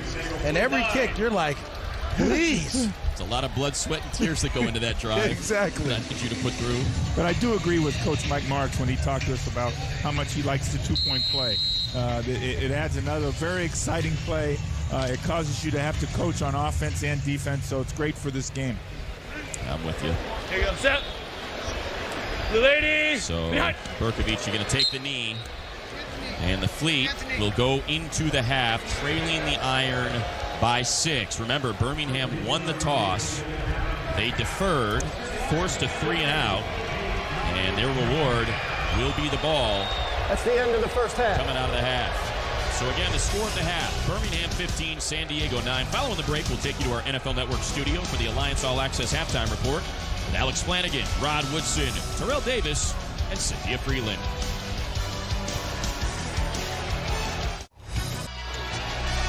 You are watching the Alliance of American Football on NFL Network, where the Birmingham Iron lead the San Diego Fleet 15-9 at the half, with the Duke of Duval County for the better part of a decade, Maurice Jones-Drew, and 16 years at the helm in Cincinnati.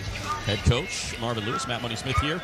Coach, why don't you start us out on that Birmingham defense and how they've been able to stifle particularly the running game of the Fleet? Well, they've hit their stride again tonight. They're winning on third down. They're doing a nice job, other than the one explosive pass play they have, of really doing a great job of limiting this Fleet offense. And Maurice, an interesting quarterback situation for the Iron. Price gets hurt early, and Perez regains his job apparently. Well, we always talk about being able to play within the moment and understanding what's going on. Price gets knocked down. Luis Perez comes in. He's in hometown, Chula Vista native.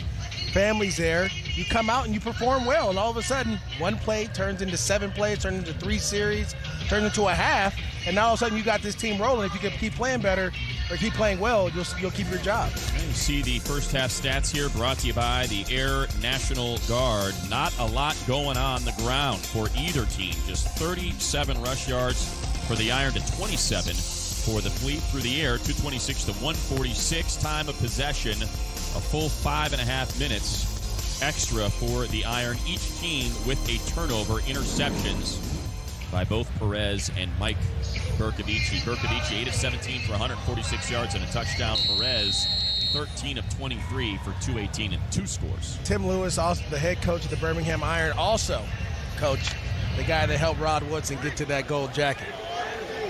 Longtime defensive backs coach in the NFL with the Steelers for a half decade. Yeah, Tim came to us in 95. Say Rod's play just started to flourish once he got there. And that ball tipped and dropped. It's not a lateral, so we'll just go incomplete. Tipped by Demontre Moore. thing I like about it is always fun after halftime to come out and see what's the plan now coming back in this third quarter, both offense and defense. And you see Birmingham trying to come out fast, try to make a play, the game clock with the quick screen there, which is almost like a perimeter run. Thank you. The one thing I never understood for offense is when you come out of the half, why not go on a hard count on the first play? Because those guys aren't really dialed into the game as well. They're jacked up over there on defense. You give them a little hut. All of a sudden, everybody's jumping off sides. Pass-heavy offense for the Iron. 28 pass attempts to just 10 rushes. They'll keep that trend going here. This is a sort of extended run to Trent Richardson, who is upended after a single yard by Kendall James. Yeah, you're right, Money. You're right. These check downs and flares, and this time a flare here out here to Trent Richardson. It is just an extension run.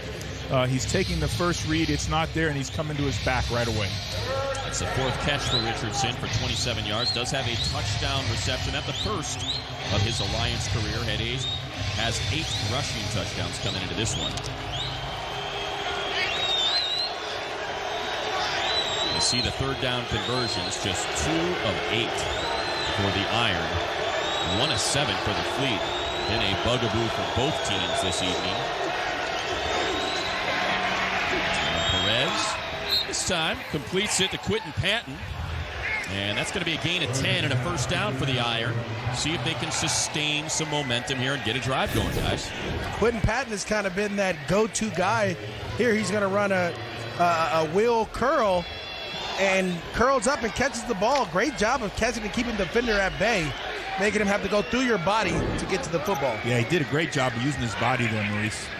Patton, 73 receptions for 880 yards and a touchdown in the NFL. Did most of his work with the 49ers. And now over the middle, and there's Richardson. How about that extra 3 yards with effort after being wrapped up by Tarpley? You know, Coach Steve Logan talked about the fact that Trent Richardson now has got his body weight in control. He's doing a nice job of during the week of working and so forth and staying in this body, you know, and that will help him with his opportunity. If he gets another opportunity in the NFL, to be able to stick around, Maurice. Oh, yeah. You know, it's all about performing throughout the week. And I think the one thing that Trent Richardson didn't understand when he first got in the league is when you're a pro, you have to be a pro all the time. You can't be a pro 24/7. Yeah, you can't be a 45% of the time. Now shot down the right sideline. Hauled in. Oh, just a simple pitch and catch between Perez and Robinson. Cameron Kelly there in coverage. It's a gain of 38. I think Luis heard us up here saying, Luis, you got to throw the ball down the field, man. Again, Matt Money Smith says it's simple pitch and catch. You know that the easiest throw in football is throwing the go ball because all you're doing is throwing to a spot and you're letting the receiver adjust to it. Great adjustment there by Jamal Robinson. A nice job, though, with Luis Perez. Great ball location, keeping him pinned, and a nice job of the receiver staying down that red line. Ooh, you know what that red line? 5 yards from the sideline, Coach. Sixth play of the drive here. It's gone 55 yards. Low snap. Perez digs it out. Now rolls to his left. And he's just going to throw it away over the head of Richardson. 2nd and 10. Xavier Coleman in coverage. Maurice, you could show him, you know, the fact, Matt, talking about that red line that you put on the practice field to keep those receivers to understand when they work the ball down the field.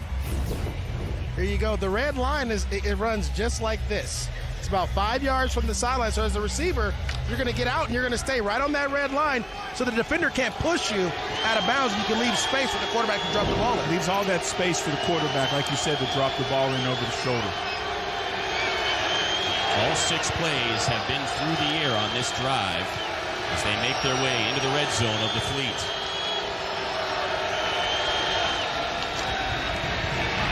Rolling to his right, Perez will throw it away. It'll be 3rd and 10. Pressure provided by Shakir Soto.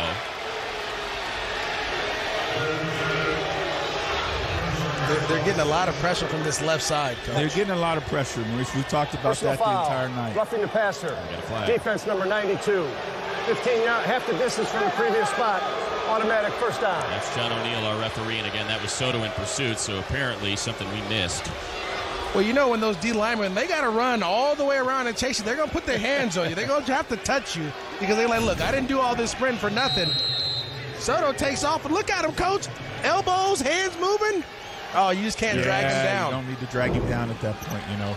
They've really kept a couple of these iron drives alive with these defensive penalties. Yeah, you had Eric Pinkins with the unnecessary roughness, and there's another one now from Soto. So it would have been 3rd and 10. Instead, 1st and goal from the 10. Richardson there in the backfield with his 8 rushing touchdowns this season. Another pass for Perez. Patton dancing, and he'll go out of bounds at the 3.5. Kendall James and John Lotulelei with the tackle. It'll be a gain of 7. It's really a nice job rotation of the defensive secondary by the Fleet there. They send the receiver across in motion, changes the strength of the defense to the offensive formation. The defense re-rotates, a nice job. Again, it's a positive play for the offense, but the defense defended it well in a zone defense. Yeah. I'm going to have to look. One of the tackle, if you look at the left tackle, look how far back he is. 7 catches for Patton now. Well, we got a running play. Richardson nowhere to go, though. He'll fall forward for maybe a half yard, if anything. Demontre Moore there waiting for the tackle. Yeah, really a nice job of penetration once again by Demontre Moore. Not only is he been effective as a pass rusher, but here you see him slip the block early on and make the play in the backfield. Well, Coach Marmay on our call said that we know they want to run the ball when they get inside the 5. Trent Richardson has the 3rd rush attempts in the AAF inside the 5-yard line. We have to bow up and play stout run defense down here.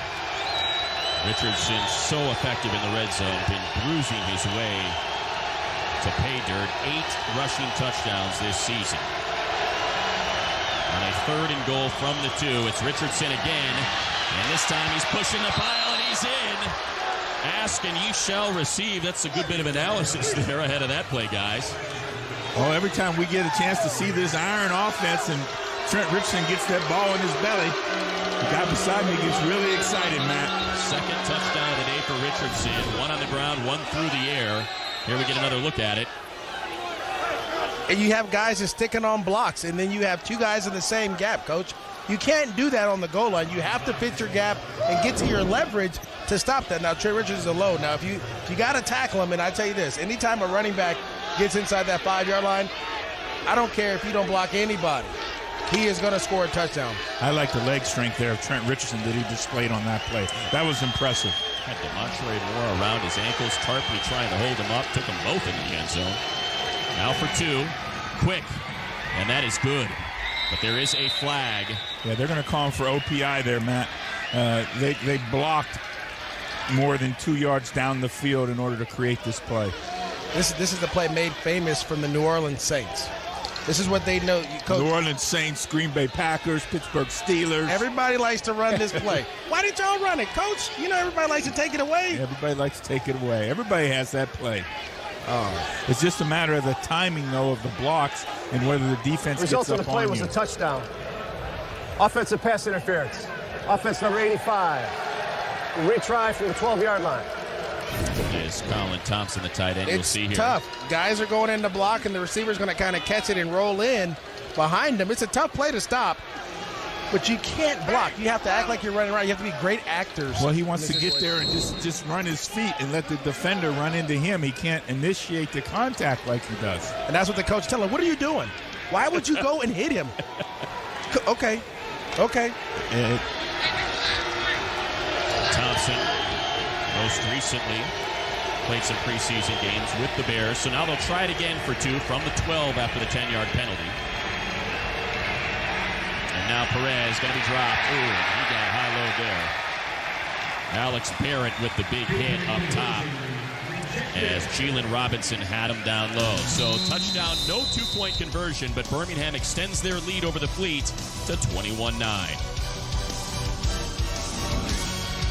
Nothing comes easily. That's what happens in golf and in life.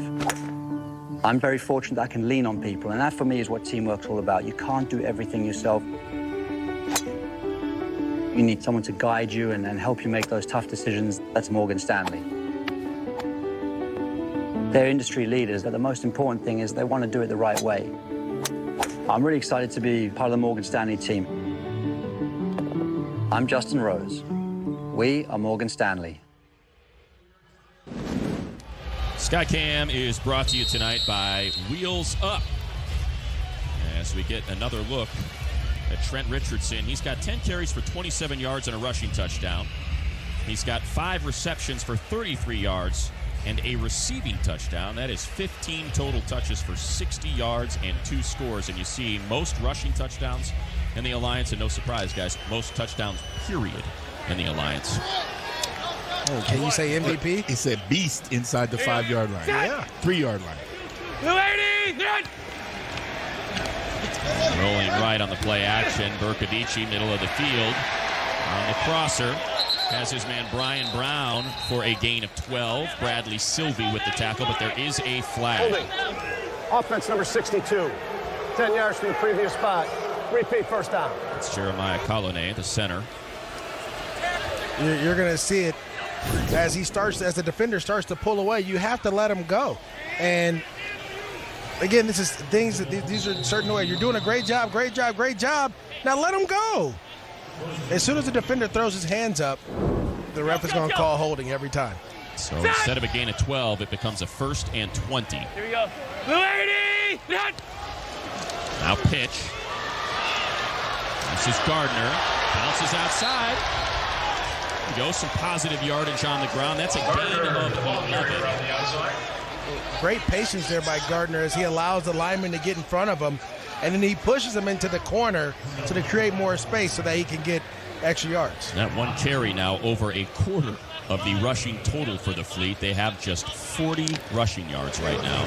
Coach Marks used the term instant burst. Yes. And he does a nice job of patience behind the blocker, and then boom, burst.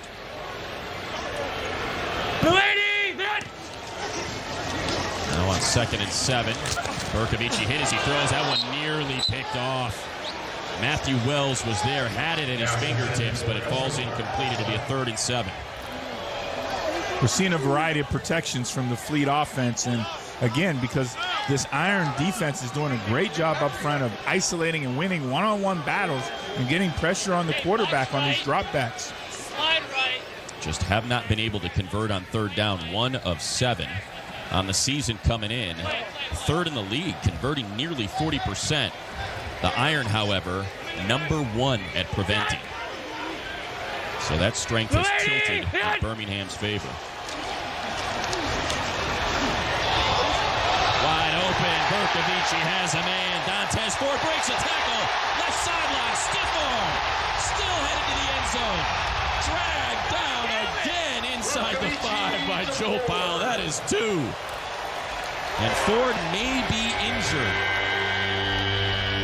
He got tackled. The way he got tackled, kind of got rolled up on a little bit. For an injured offensive player. Yeah, he got rolled up on because at first I thought maybe it was his pride, but I think he got rolled up on in the back of his legs. He comes wide open again, running a corner route. Kind of gets lost in the shuffle. You like the confidence, though, of Mike Bercovici there, standing there in that pocket there and delivering that throw. When he let go of that ball, it looked like a confident throw. And how about Ford making a couple guys miss and then try to show that burst to get out of there, gets tripped up a little bit, and yeah, that leg, the back of that leg kind of gets rolled up on.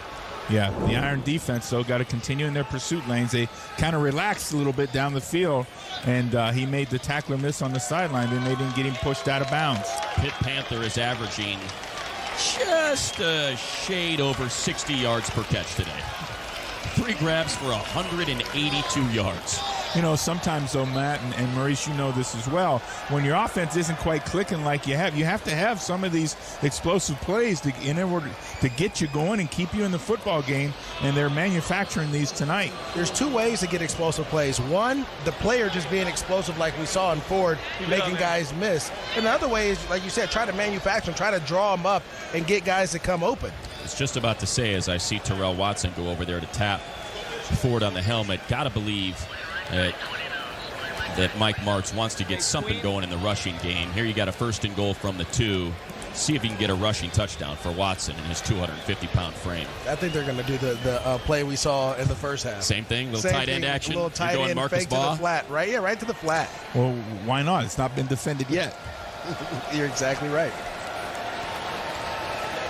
I used to always tease Terrell that he'd be a great linebacker. I could make him a great linebacker, though. But you're an offensive guy, Coach. That's the funny thing. Everybody thinks Coach Marvin Lewis is a defensive coach. No, you're a quarterback. I was a quarterback. In this stadium, I want to see some. Is the screen. I want to see some Nate means business from Terrell Watson. That's what I'd like to see on this first and goal from the 2. All right. This might be a tone setter. You're saying the tone setter, Matt. All right, we trail by 12. Cut that in half with a touchdown. Dig into it even more with a 2-point conversion. On set eye. They set the formation the other way. There's Watson puts his foot in the ground and he's in. 2-step lead. Yeah! Hey, nice job! Hey, nice job! I really like that play, a design cutback play for Watson. You let him get to the soft area of the defense and then put his foot in the ground and run downhill on a safety. Yeah, he's going to kind of wind back, and you're going to have guys blocking and picks it up perfect. So literally, it's the same inside zone blocking and give him an opportunity to run off the cut. Here we go! I'd run the same play. Now they're offset. Got a little bunch. And Burko completes it.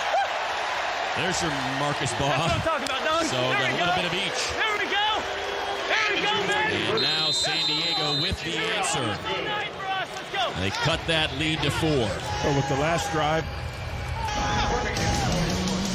Now here you go. Terrell Watson, no stranger to the end zone, had 79 while he was at Azusa Pacific. Gets his first one here. And they cut the lead to 4 of the Iron.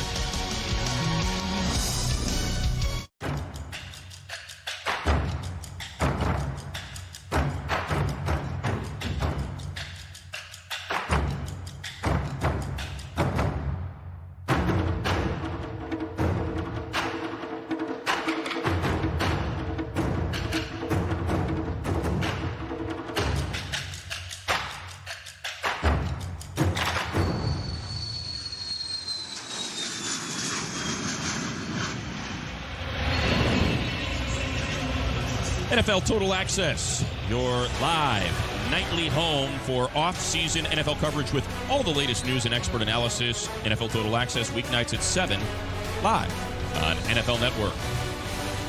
Hey, Money, you know that's how MJD's getting home tonight. Wheels up. That's right. Got to stop. That's right. MJD. Can't be telling everybody my business now. That's all right. That's all right. Be proud of that business. It's a good-looking bird you fly there, Maurice. I'm like TD. I get in the pilot seat and I let the pilot fly. So Perez stays in after the early injury to Price at quarterback, who got the start here tonight. Under pressure, dumps it off to Richardson in time, and Richardson able to get 4 yards out of that, nearly 5. Travis Feeney had him in pursuit 4 yards behind the line of scrimmage. Maurice, his acceleration is impressive once he gets the ball in his hands. When he makes up his mind to go up the field, his acceleration is rare. Oh, for that size, he has great quickness, and he can get to top speed. And he's tough. He's a big guy, and he's tough to tackle once he gets going. No, when he's out there running on these DBs, it's a business decision. Well, Coach, you played against him when he was with the Browns. How'd you guys stop him? Make sure we had more than one guy there to tackle him. I hear you.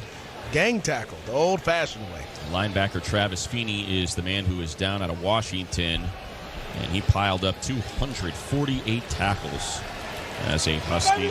16 sacks, 4 interceptions, 1 went for a TD, 34 tackles for loss, so no doubt Coach Martin going to want to see him back on that field sooner than later.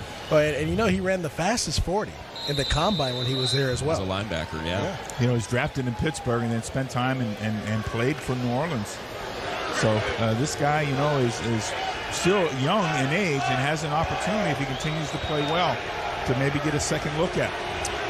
Iron has dominated the time of possession, 22-11 to just 13:53 for the Fleet. Perez back to throw again, has a man open in the middle of the field. That's Palmer. Flag is down, though. And we'll see what John Lewis has to say. John O'Neill, our referee, has to say. Offense number 62. 10 yards from the previous spot. Repeat second down. That's an NFL throw right there. That's what you want to see from your quarterback. Guys are all around your feet. You step into the throw and you rip it into the receiver. The more that Luis Perez can do that consistently, the better this Iron offense will be. And that's what the coaches are looking for from him. They want to see him throw in there, stay with pocket stature, and deliver catchable footballs down the field. You know, I said that if the field gets check it down every play, it's like you're playing on a 150-yard field, Maurice. Well, it depends on who you're checking it down to as well, Coach. You know, if you got Brian Westbrook or other guys that can catch the ball out of the backfield with Alvin Kamara, I think the field may be 60 yards. Play action for Perez, dumps it off to Richardson, cuts back, and dropped from behind. It is a gain of 7. Jalen Robinson in on the tackle. Robinson out of Purdue, the son of Big Dog, former #1 pick of the Milwaukee Bucks. It's a positive play there by Luis Perez, getting the ball out to Trent Richardson, and then he accelerates upfield. Nice gain there, gain of 7 yards, 3rd and 9. Great hustle there by Robinson as well, rushing the passer, then getting back out, getting to make that tackle. Every play is on your resume. Remember that. So on 3rd down, 4 of 10 now for the Iron. And Perez nearly goes down and manages to get don't do that. Goes off for grabs, intercepted. What was the old saying, Coach? Don't make a bad play worse. Demetrius Wright with his first interception of his Alliance career. You know, the ruling on the field was the pass was intercepted by San Diego for a first down. Inexplicable decision-making there. Just threw it right up for grabs, guys. They've done a nice job of overloading the Iron offensive line there with 3 guys on one side of the center and then bringing the 5th rusher. And again, beat the protection and makes him make a bad throw. John Lotulele with the pressure. And wrapping him up, forcing the interception. Second one of the night for Perez now to go with 2 touchdowns.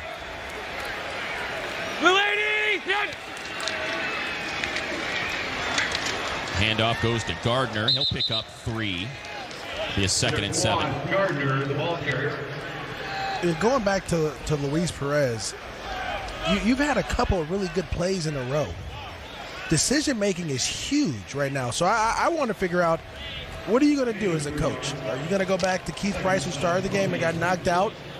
Or are you going to keep Luis Perez in there and see how he's going to respond?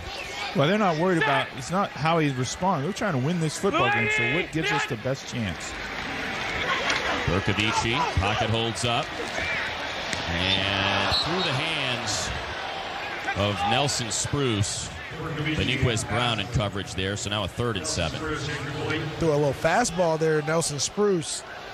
You got to make those catches. 3rd and 7. You have an opportunity to showcase. You come wide open off a great route.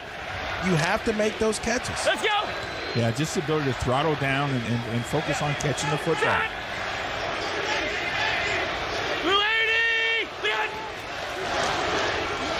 On the sweep, trying to cut upfield and nowhere to go is Brian Brown.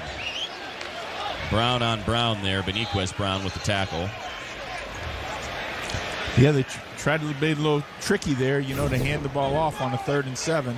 And the Iron defense, again, does a nice job on the perimeter edges, scrapes over the top, defeats blocks, and holds leverage on the football. Charge timeout, San Diego. They're first of the half.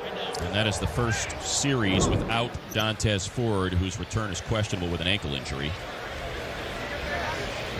We'll take a timeout with the Fleet here. Birmingham leads 21-17, a 4th and 7 for the Fleet when we return. Nothing comes easily. That's what happens in golf and in life. I'm very fortunate that I can lean on people, and that for me is what teamwork's all about. You can't do everything yourself. You need someone to guide you and help you make those tough decisions. That's Morgan Stanley. They're industry leaders, but the most important thing is they want to do it the right way. I'm really excited to be part of the Morgan Stanley team. I'm Justin Rose. We are Morgan Stanley. So decision time now for Mike Martz. Donnie Hageman's missed a field goal already here tonight. Let's go, let's go, let's go. So they will go for it on 4th and 7 here, kind of in no man's land. Here we go, here we go. Quick snap. Berkovici, middle of the field, has his man right on top of the 10. Yes, right sir. seam, Gavin Escobar with his first catch of the day. It goes for 23 yards. And that is the toughest pass to defend. The back shoulder fade up the seam. Escobar's going to get to the inside the numbers and run up the seam. And all Berkovici's going to do is just give him a back shoulder to throw it right behind his ear so he can go up and be able to play basketball. And that's what tight ends do. They go up and play basketball, catch the ball, use your body. Great call. Yeah, you know, number 20, Max Redfield, wants to funnel him inside to that free safety, MJD. Hey, double duel. Blue 80. Behind. Berkovici to Watson. What a grab. Still alive. Dives to the end zone. Touchdown. He was not touched when he went to the ground. Good awareness by Watson for the score. That's a really nice catch by Terrell there. Nice catch, and you can see his excitement. That's great. It's great for him. I mean, anytime you can get a guy, we're going to clear everybody out. We're going to try to bring everybody this way. And we're going to get our running back in space. But you see that catch? That layout? Let's see whether or not. Coach, what is going on? Beniquez Brown has got to get over there and touch him down. Don't be relaxing. He was up when he got two hands on him. You know, the last two drives, again, there's been some mental errors in effort. Berkovici now 11 of 22 for 250 yards and 2 touchdowns. Stretching it out. Watson, can he get the corner? And he can't, so the 2-point conversion fails. San Diego, though, gets back on top, 23-21 over the iron. It'll be Birmingham ball looking for an answer. Will Luis Perez be back out to quarterback the iron when we return? We'll find out. That makes sense. So if I bought it for a business I started, I'm able to deduct it? Yes, that's definitely a deductible expense. That was really helpful. Man, I love technology, but it is infinitely better with people. Sometimes you just need that real human touch, you know? A little bit of empathy and understanding. Like I was saying, humans and technology working together. You talk too much.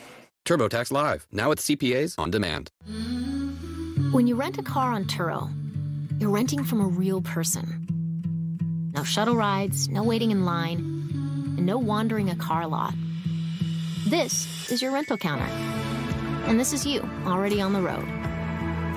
With Turo, this is compact, standard, and full size. This is better than your typical car rental. This is Turo. Download the app today.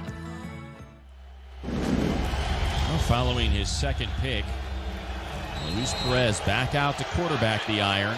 Took over for Keith Price, who was injured early in this game, but now it is a coach's decision to go with Perez. Just a bloody lip for Price. Coprich in it back now in place of Richardson on this drive. Perez to throw. And underneath for LaDainian Washington, who picks up a quick 9. Xavier Coleman with a tackle. Yeah, I'm going to attack this fleet defense through the air with Washington and Patton, because those are and Robinson as well. Those are my big playmakers right now in the passing game. Is getting the ball to the outside, throwing go routes, comebacks, different route combinations, and getting those guys one-on-one with corners. Coach, you surprised we're still rolling with Perez here instead of Price? Well, I think he's, like we said, he can't make the mental error, and sometimes just take your medicine, take the sack. Now Coprich with the carry, needed 1, picked up 5, 6 actually, before Tarpley and Feeney combined to bring him down. Good to see Feeney back in there after that injury earlier. But only the interception throw was a bad decision, but the other throws, he stood in the pocket, as Maurice said, and he's thrown poised plays. They got the holding penalty, they brought him back on 1. This last first down completion was an impressive play. So this is the quarterback who's their starting quarterback, so they're riding with him right now, and his opportunity to continue to win this football game. Perez is a winner. He escapes, throws it away here. Pressure by DeMontre Moore. Mention a winner. He was a Division II champion at Texas A&M Commerce. No foul for intentional grounding. Number 17 was in the vicinity. Second down. Matt, I will say though that you have to protect the quarterback. They lose their left tackle tonight. They're swinging their right tackle over. Their offensive line has already been beat up.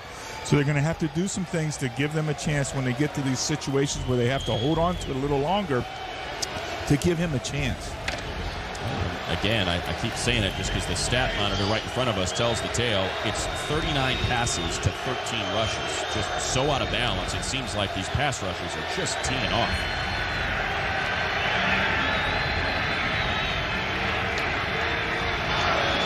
There's a run, as mentioned, at Coppridge, and it goes for no gain.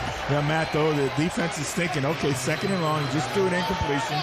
You're going to come back, and chances are it could be a draw, you know. And that is Kolo Amatangi, who's down. For an injured defensive You probably hear the defense yelling, draw, alert, draw, right, Maurice? You want them to change the play? When I first got in the league, that's all I heard. Draw screens, draw screens. To 3 minutes. I'm like, how do you guys seconds. know? What is going on?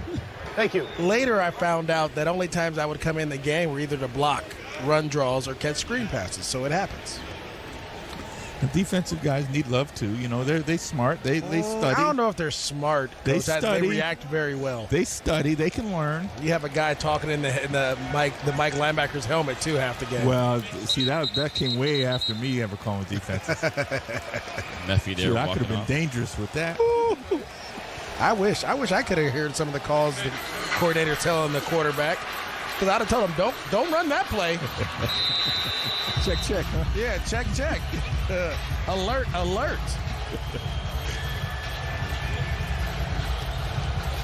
On third down, the Iron tonight, 4 of 11. You see the average there, off schedule, 6.5 yards. Near midfield, trailing by 2. As to pass. And dumps it to Coppridge. Nowhere for him to go. As he'll gain just a yard. They needed 7. Ron Brooks there for the tackle. Yeah, nice job, guys. You see the vertical pass rushers coming here by the Fleet defensive line, and Luis Perez is, they're playing the 2-deep zone. The one thing is that these linebackers in the nickel corner, they all sink to the sticks. Because they know most offensive coordinators are going to run routes to the sticks. Now after making the tackle, Brooks going to have to run back and return this punt. Instead, it will bounce into the end zone for a touchback. I bet you Brooks was like, woo, good job. Well, again, the Iron have done a nice job of downing punts inside the 5-yard line, and they didn't get that one down there. That's an error. You know, it's a field position error because they really had a chance to pin the Fleet down in there. And there you see your punter, Colton Schmidt, a little upset. So I'd get a call from the psychiatrist on Monday. Because he's on camera? Yeah, because he's upset on camera. Well, he doesn't know this is an emotional game. There's ebb and flows. Get a call. Sometimes we're going to be happy. Sometimes we're going to be sad. Email. Terrell Watson back in following his rushing touchdown. He'll take the handoff, and he's got a lane on that right side outside the tackle. It's a gain of 6. Brings up a 2nd and 4. And now leads this team with 6 carries and 29 yards to go with his touchdown. I really like this run play. They do a really good job of blocking everyone down and pulling around and getting up on the second level. And you're getting your big 250-pound back in space getting tackled by corners again. Set! Formation now. And handoff again to Watson, and there's that brute strength, all 245 pounds of him. Needed 4, got 5 before Jeremy Falk brought him down. Little fullback lead here on the linebacker. It's going to fall right behind him and read it. Yeah, it's a nice job by the guard and tackle with the slant inside, isolation. The fullback slides outside, picks up the unblocked defender. Now 56 yards on the ground for the Fleet.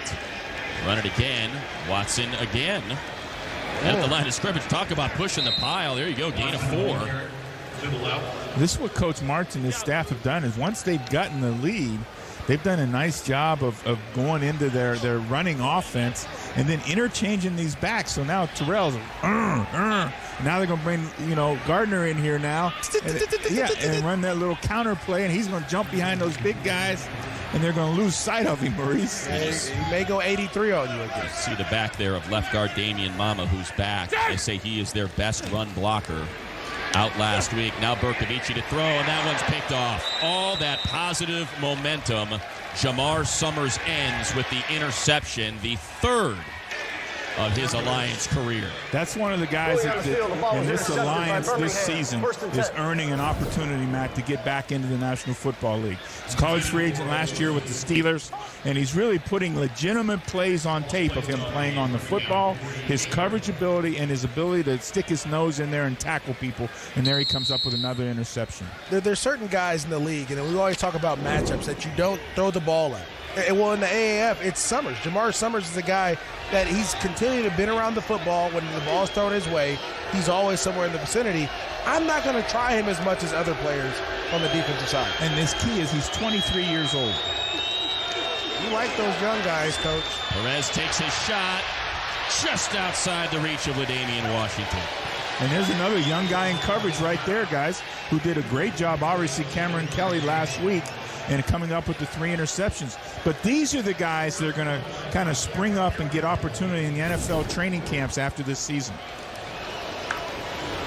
Oh. Kelly there swats it away just at the last moment. You mentioned 3 big interceptions last week. One went for a touchdown. 6'2", 207 pounds, okay, the way he's listed. You can't draw that up. That's an NFL premier cornerback size. He was your defensive player of the year at San Diego State in 2017.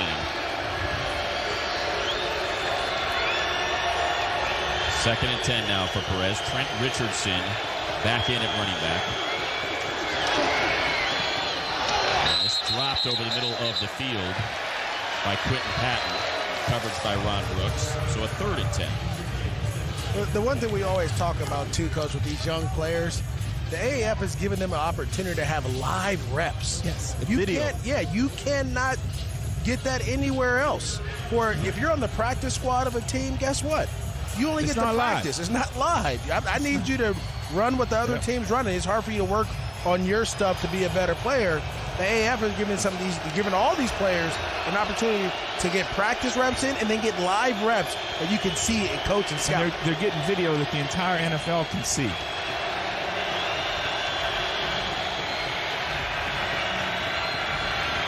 So a third and 10 for the Iron. Perez with a flag down intended for Palmer. Goes incomplete. Cam Kelly in coverage. John O'Neill, our referee, here with the call. And the Fleet have repeatedly made mistakes on third down to extend drives. Unsportsmanlike conduct. Illegal defense. Both linebackers blitzed. 15 yards from the previous spot. Automatic first down. You can only bring 5. Well, it's not only that you only can bring 5. You only can bring one of these 3 guys because they're off the ball. Yeah. So in this situation, you're going to get 2 guys rushing in, and that's something that they don't want. So instead of a punt following the interception of Berkovici, it's a new set of downs in Fleet territory all the way to the 37. The defense is doing a really good job, and again, that's a schematic thing more than it is a mental error. Luis Perez, stay poised. Richardson to his right. Perez now will keep it and run. He's got a lane, slides down just shy of the first down marker. Will depend on the spot. Looks like they're going to give him the extra yard. And that will likely bring us to the end of the third quarter. You got to feel good about this for the Birmingham team. With the interception and the turnover by Summers, now they go into the fourth quarter with an opportunity to go with the grab lead. Well, already in field goal territory. See if they can convert this into a touchdown after 3. The Fleet ahead of the Iron in San Diego by 2, but Birmingham is threatening with a new set of downs in the red zone.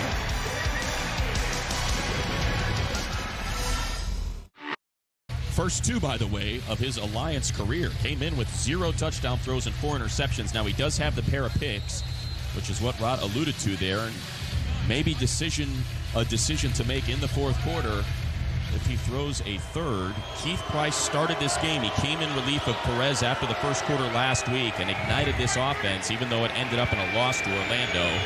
But right now, Perez has this Iron offense on the move. Richardson with the carry, has first down yardage, plows over a defender for an extra 4. Demontre Moore with the tackle there. Now Richardson, 32 yards on 11 carries. Short yardage and goal line is all about mentality.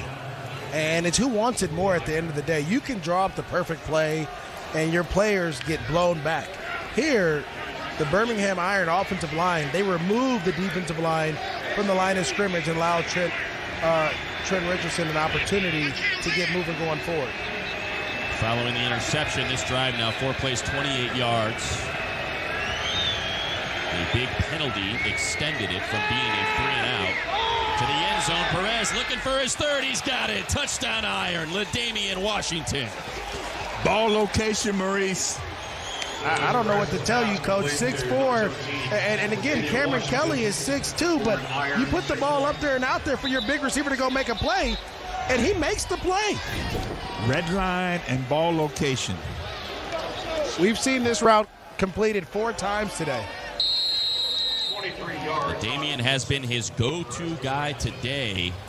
Now 4 catches, 128 yards, and 2 touchdowns. He came in without a touchdown and 122 yards on the season. You know, sometimes they're just playing that cat ball. I'm going to throw the ball to that cat over there and let him go make a play.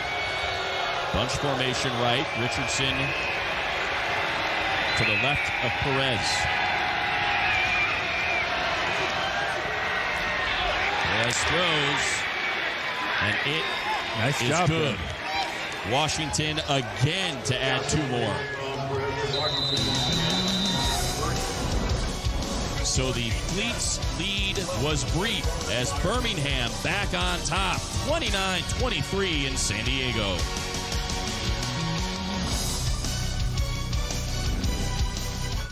I'm looking for a lamp I'll love. One that can really, light up a room. There, wait, there. I found the perfect lamp and shade at the perfect price. Here, at home, where you'll find every style with the biggest selection at the best prices. For the first time in the history of pro sports, here's the app as fast as every player in the game. The Alliance app delivers revolutionary technology, real-time play-by-play gaming, instant interactivity. Truly a game changer. Get the Alliance app today. Live predictive gaming at full speed. Call the plays. Unprecedented and at your fingertips. Available on the App Store and Google Play.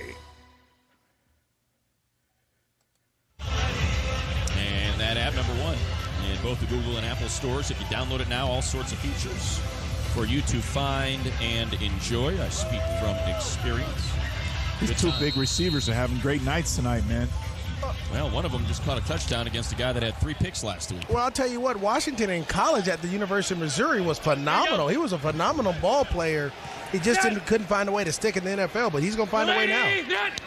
Jaquan Gardner in the backfield. Berkovici throws to Ben Johnson, his tight end, who will pick up 7. Shaheed Salmon on the tackle. Fleet with 42 total plays. Iron 59 in this one. Yeah, really doing a nice job of mixing things up. But the Fleet have run this particular bootleg about 3 times. They block the edge. This time they let the edge come free, and they dump it down. Gardner continues to struggle on the ground. Less than 3 yards per carry, 6 for 17. And here he's going to lose ground again. And this has kind of been the story for the Fleet tonight. They get a big gain on first down, and second down they've found negative plays. Beniquez Brown there with the tackle. You're getting guys shooting gaps, and if you can't get to the second level as an offensive lineman, if you can't get off of your double team and get to the linebacker, there's no way for anything to work in the running game. We know those linemen are taught to keep their eyes up so that when that linebacker attacks downhill, he's got to come off and go get it. That's right. Another third down for the Fleet. Burko lets it fly too high for Francis Owusu. Max Redfield there in coverage. And again, third downs plague the Fleet. Just 2 of 10 now. That was a complete different look, MJD, of the last throw in the series before of Berkovich outside to the little sail route. Yeah. This was not a confident throw here. And he let it go high as well. You got to give your guy an opportunity to go catch it. Not throwing it high across the middle. That's not an opportunity. And on the return is Felton. Breaks a tackle, still on his feet. Positive yardage back to the Iron 30. 56-yard punt. Nice return there by Felt. Birmingham leads San Diego 29-23 with the ball when we return. Here's the thing. 52% of guys experience erectile dysfunction, but 0% like talking about it. That's why we built Roman. For the first time ever, you can get ED meds prescribed online, shipped discreetly to your door. Chat online with U.S. licensed physicians and get FDA-approved medication, all in single-dose packaging. No more waiting rooms, awkward talks, or lines at the pharmacy. Get started with your free online visit at GetRoman.com/TV. You see this season in the Alliance, we got 9 games. This will be the 6th week of competition. 9 games decided by 4 points or fewer. And in weeks 2 through 5, you had an average of 7 points. So 1 score contest. Last week, 2 of 4, half of them by 3 or less. Looks like we're going to have a tight one here, gotta believe. Happened last week between San Diego and Salt Lake as well. It's a good look at Coach Lewis there. You know, big decisions being made out here, and Luis Perez is really doing a nice job for him tonight. Takes the handoff. Gotta go down. That is Jalen Robinson, the first man there. A loss of 10. Shakir Soto in as well. I mean, these guys are just flat out getting beat, and you got to help them. Sometimes, Coach, you talked about it coming into the fourth quarter. You have to help this offensive line. Maybe it's a draw game. Maybe it's screens. Do something. Don't let these guys continue to rush up the field and beat up your quarterback. Yeah, and you got to do it on early downs. You got to do it on first down. You can't do it when it's 2nd and 19.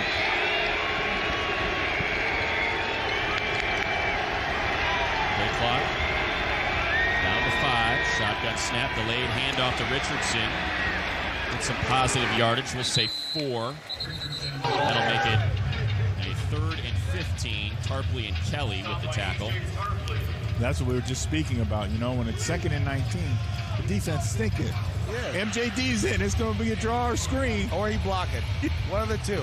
See, I love a concept where you have a big, that 15 to 20-yard in-breaking route that you can hit the defense with, because they're not going to see. They're not going to think you're going to throw that. They're thinking draw a screen. These 3rd and 15s are tough. We're going to let Matt call this one. 4 of 12 on 3rd downs. Perez does have 3 touchdowns thrown tonight. Had 0 coming in, but he does have 2 interceptions. And he's been getting some heat from this pass rush. Gets it again. Dumps it off. And Richardson lets that one fall incomplete. Ron Brooks there waiting for him. Yeah, that hit hurt there. You know, go ahead, Maurice. I'm sorry. No, it's okay, Coach. I was going to say, as a running back, and you're coming across, and you try to jump up for that ball, not knowing where that defender is, and he puts his helmet right in your back. Now, that doesn't feel too nice the next morning. What I was going to get to now is we got 11 minutes in this ball game left. We know each team's probably likely to get 2 more possessions in this football game. And really, they have to be productive possessions. And that means, like we said, we're going to have to be good first down plays. How about Brooks snatching that one out of the air on the bounce inside the numbers 40, near midfield, and that has been your most explosive punt returner in the Alliance this season. With a little bit of, I guess kind of like a rope-a-dope kind of deal. You got some little get-back right there. You got a big hit the last time you tried to return a punt. Now you get a chance for the ball to bounce. And anytime the ball bounces, all the guys go out of their coverage lanes and their responsibilities, and you're able to try to make a big play there. Remember Deshaun Jackson against the Giants. Right out the gate. Right. As soon as the ball hits the ground, everyone gets out of their lanes. You can pick it up and go and make something happen. Went right down the tunnel, didn't he? Oh, yeah, he ended the game on that one. Early game. Had a big one last week against Salt Lake. Had a 57-yarder for a touchdown. That one went for 21. And now Bishop Sankey in to run the ball. He'll pick up 4. It'll be a 2nd and 6. That run design, I'd love it for all the backs because it's getting your running backs running on corners and safeties, and that's what you want. You're able to get your linemen blocking one way and getting up on the second level, and you're getting a really good running back in space. Sankey, the Las Vegas Bowl MVP, 205 yards on the ground, 74 through the air when he was at Washington. Hey, this up! And this one, a quick toss to Sankey. Pick up 2. It'll be a 3rd and 3. Let's say 3.5, 4. We got to listen in on quarterback Berkovici trying to get Bishop Sankey's attention now. Help me here now. Help me. Here they come. Turn around. Maurice, you ever play in a Las Vegas Bowl? I have. We lost to Wyoming in that game. It wasn't our best showing, but it's okay. I may have known that. Wyoming? Oh, yeah, we lost to Wyoming. UCLA lost to Wyoming? Yeah, Coach, it wasn't our best showing. I keep telling you. That was the real windy one, wasn't it? It was windy, and it was Vegas. Yeah. You know? Oh, really? Hey, 55, 55. I feel like Wyoming has been there before. 2 of 10 on 3rd down. See if the Fleet can convert here. Berkovici under pressure. Lets it fly, and there you go, the flag. You heard Mike Berkovici yell out holding on the Quiviante Gonzalez. Beniquez Brown might be flagged for the infraction. Number 55. There it is. Ball will be placed at the spot of the foul. Automatic first down. What you feel is the passion of Burko on these plays, too, as we get here listening on him. Yeah, you're getting crossing routes and great communication. Grab him. He just grabs him a little bit. Just tugs a little bit. Linebackers always grab and hold, Coach. I tell every ref that when you play the game. Watch this guy because he grabs and holds. Did you talk about that in the running back meeting room again? Yes, we did. Okay, all right. Sankey back in it back. Berkovici locked in left. That's where he delivers to Nelson Spruce. That'll be a gain of 6. Ja'Cory Shepard there with the tackle.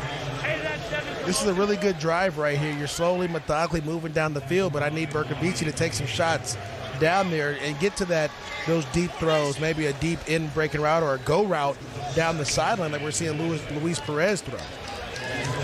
You know, and the big tight end, Gavin Escobar, has only really had one big target tonight, right down the seam, and made a big play on the 4th down play. And their big play man, Dantes Ford, is out with that ankle injury. His 3 grabs for 182 yards. Berkovici flushed again, lets it go outside the reach of Laquiviante Gonzalez. Pressured by Casey Sales. Speedy, 2! It's a 3rd and 4 here now. This is again, the ball's right there where they're likely going to be in 4-down territory here at MJD. Ball's at the 40-yard line. This likely have 2 plays here. Coach Mark's likely to go for this. And bring the big back in. Terrell Watson has a rushing touchdown here tonight.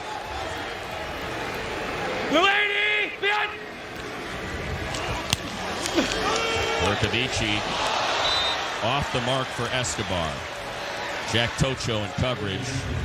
What do you do here, Coach? You going for it? I think they've already made a decision to go for it prior to the play. And, Tim Lewis loves Tocho. What Jack Tocho has done, he thinks he's really done a nice job. Well, I'm wrong again, I guess. Looks like they sent out the punting unit. He thought about it. That's tough. Still a lot of time left. 8.5 minutes. It is a lot of time, but as I said, they're going to get another possession. You may, but understand, you may not get the ball in this type of field position again. Well, neither team has really been able to sustain a drive. And a nice punt by Irwin Hill pins the iron all the way back inside their 10. Late flag, though. See what this is. John O'Neill, our referee, maybe pushes them back even further. During the kick, holding, receiving team number 58. Will. Penalty enforced from the end of the kick. First down. Those kind of penalties now, those kill you on a fair catch. So they'll have them pinned deep, see if the Fleet defense can come up with a 3-and-out, flip the field. They trail the iron, 29-23. In an era of online retail where everything is just a few clicks away, buying a car should be no different. That's why at Carvana, you can buy a car 100% online. We made it easy to browse, view, and buy from over 10,000 cars. You can even trade in your old car, all while binge watching your favorite TV show. Afterwards, we'll deliver your car to you, or you can pick it up from one of our car vending machines. Either way, your car comes with a 7-day return policy. So grab a seat, relax in your comfy pants, and enjoy the new way to buy a car at Carvana. Beautiful evening in San Diego. Here's your game summary. Keith Price got the start, but after being injured, Luis Perez came in, led a touchdown drive, and he's been benched since. You see the numbers there for Perez, 325 yards. He's thrown 3 touchdowns, had 0 coming in, but a pair of picks. Bercovici nearing 300 yards passing again for the second consecutive week, has the 2 touchdowns, but also 2 interceptions. Hey, bench is kind of harsh. Yeah, that's tough, but I told you, I've seen this movie before. Coming home, family's there, spent all this money. I think it's all those tickets he bought. You know? This is a big drive, though, for Luis Perez right here now. Perez from Chula Vista, California, right here in the San Diego area, just up the road from where we are. Let's see if they help him out a little bit on first down. And he's just going to shovel pass this one forward. It falls incomplete to Richardson. 2nd and 10. Tarpley there to make the play. You have to, to me, Coach, we're in 4-minute mode right now. We're trying to get as much time off the clock as possible. Well, and I'm going to go back to the opening of the season when they beat the Memphis Express and what they did in that game with the nakeds, the bootlegs. Those are the kind of plays you got to get back and get after with. You said it. You know, and the stats say it as well coming in. This is your dead last in rushing yards team on offense. Just 68.8 per game. And it has been anything but balanced today. So back to pass, Perez. Throws it low. A safe throw, but incomplete to Patton. And now you got a 3rd and 10 from inside your own 5. Tarpley there again with the coverage. There's no time coming off the clock. Understand, you have the lead, and your defense is playing really well. I'm trying to run the ball, and I'm trying to get out of here. Well, the other thing that's happened now, we've had 2 incomplete passes, so the clock is stopped. So now the Fleet are going to even get likely another possession. If they want to, yeah. Coach Mark's making a great decision in punting the football if they don't convert this here, because now they're going to be backed up when they punt. 49-17 pass to rush ratio in play calling. Perez escapes, throws, has a man, but he's short. Felton there to make the grab, but Xavier Coleman stops him a yard short of the marker, so it'll be a 4th and 1. Coach Marmie's got to be pleased with his defense here in this series. They're just running simple cover 2, and he's just going to sit here and wait for the receiver to do what he has to do. As soon as he gets there, wham, stop him. Great job of limiting the yak. And one of the things they're doing tonight is they're using Ronnie Brooks in there as that dime linebacker, if you notice that. Well, now Brooks back to return this punt. Punter hit when he lets it go. Will there be a flag? Brooks now on the return. And this one's likely going to be a penalty against the Fleet, and this drive is going to be extended. Schmidt got hit pretty hard, and he let that one fly. Kicker. There it is. Defense number 53. 5-yard penalty. Yardage results in a first down. You know, we've got to put that into the mental errors that the Fleet have made tonight. And this is on special teams, but the 2 defensive errors, and now here we have another one. Yeah, I don't know if you could call that, though, because he's getting blocked into him. Yeah. Well, but he's got to understand, man, he's got to know the situation of the game. He's got to pull out of that. You don't have access to hit the kicker when his leg is up in the air. 7 penalties for 61 yards now for the Fleet. Yeah, I mean, it's tough when your job is to pressure the kick, and then you get pushed into the kicker. Yeah, But when you don't have the opportunity at the block point, because that's what they've taught you to do. You got to give up. You got to go outside. Yeah. Remember, you knew that. Coach, I just did the punt return. It's a good player-coach conversation on the sideline after a penalty we got here in the booth. MJD always takes up for the player. Yeah, Coach. I've never been a coach before, so I don't know how that thought process goes. It's take up for the player, beat up on the linebackers, with consistent money. Oh, I'm just saying linebackers hold all the time. That's all. We all have our biases, right? Yeah. you know, you may not know this. Officials timeout for an injured offensive player. And that one just straight dropped by Richardson. And you were talking about just trying to get this clock moving, and that was a surefire completion. But inexplicably, Richardson just straight dropped. 51 passes to 17 rushes. What kind of balance is that? Not. How are we? I mean, I get it, we're winning, balanced. but in this situation, and again, we always talk about situational football, and I know Coach Lewis knows this because he coached the great Rod Woodson, and he taught him all about situational football. It's 4-minute mode. You got to turn around and hand this ball off and make those safeties and corners tackle.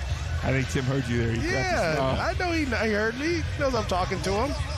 Coach Lewis, a phenomenal defensive back coming out of Pittsburgh. 11th overall pick by the Packers. Fortunately had that neck injury in 1987, ended his career, immediately got into coaching, and has been in it ever since. 3+ decades worth, coaching defensive backs, defensive coordinator.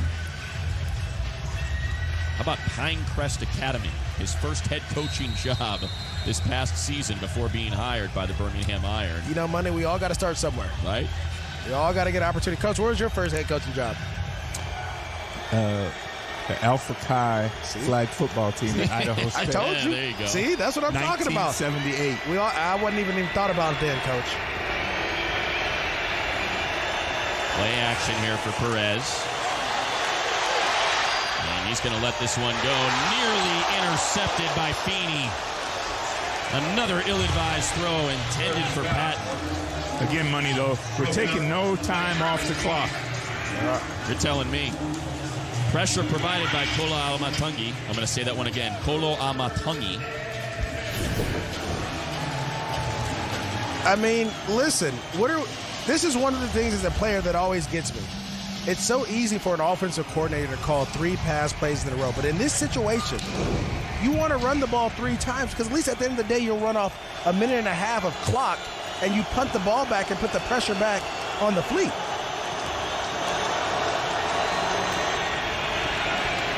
This is their 10th play of the drive, and they have taken 68 seconds off the clock.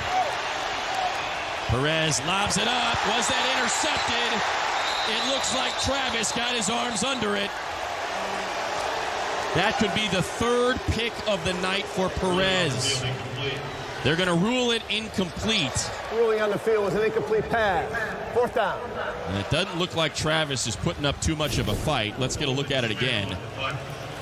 Matt, you said the key word. They've 68 seconds, and now let's run off 10 more. So 78 seconds, and you know, it's tough that way. Would you challenge this, Coach? I didn't think there was enough there. Yeah. The ball bounced. He didn't want to sell it either. Sell it. Give me a reason. Because it looked like it was close to his finger when it came to the bounce. Brooks now to return. Middle of the field where he is hit just shy of the 45. 41-yard punt, 4-yard return for Brooks.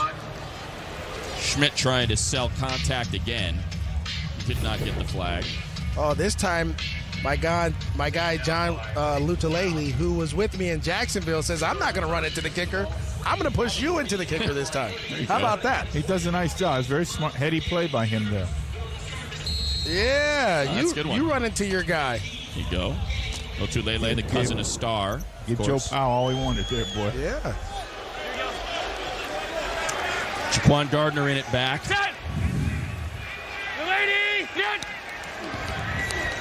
Berkovici to pass, and he's going to throw it out to Gardner right before he goes down. Nice play. Gardner dragged out of bounds, left sideline, but not before he picks up 7. Shaheed Salmon with the tackle.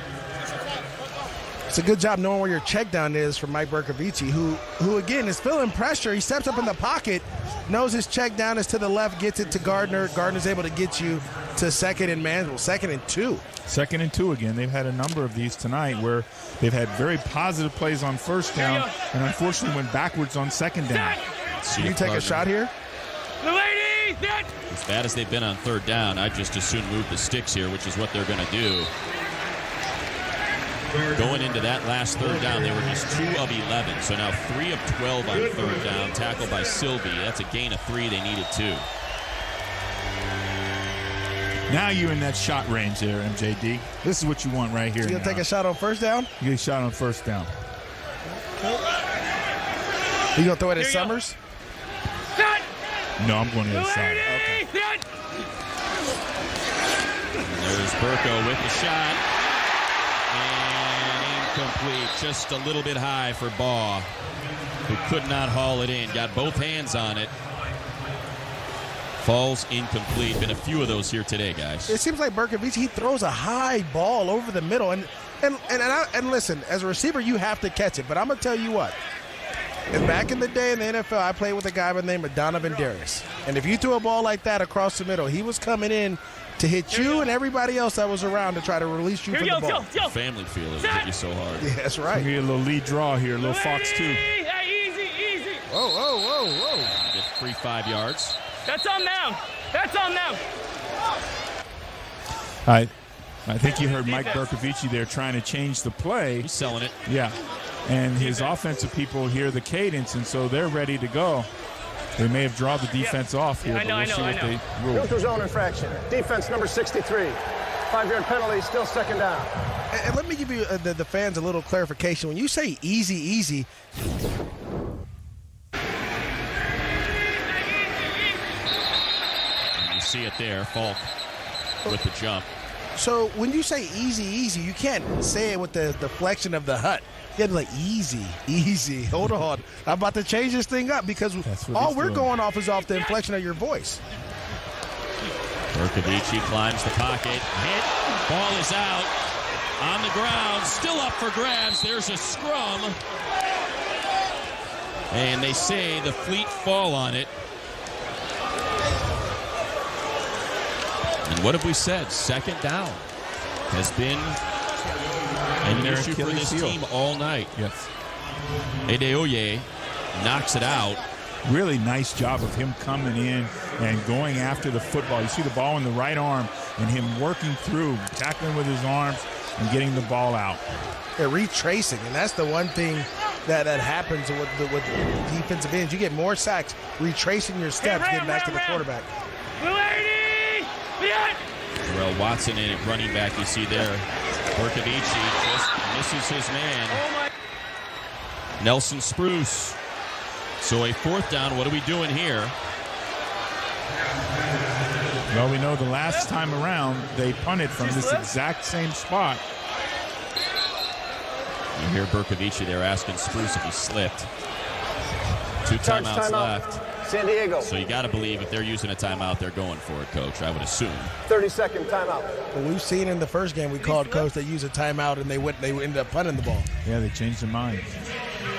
They called timeout in the first half when they threw the ball down the seam to Exabar. So again, I think they're making a decision here.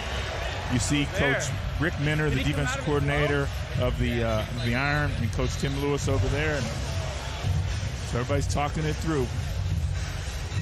What do you make of Bercovici's commentary there? Asking if Spruce slipped or if he came out slow. Well, it was, again, one of those option routes where he's breaking back inside, and he needs to come on inside. Coach March talked about that on our call, the difference between man and zone, and whether you throttle down or you continue to chase after it, Matt, and go inside to get the ball.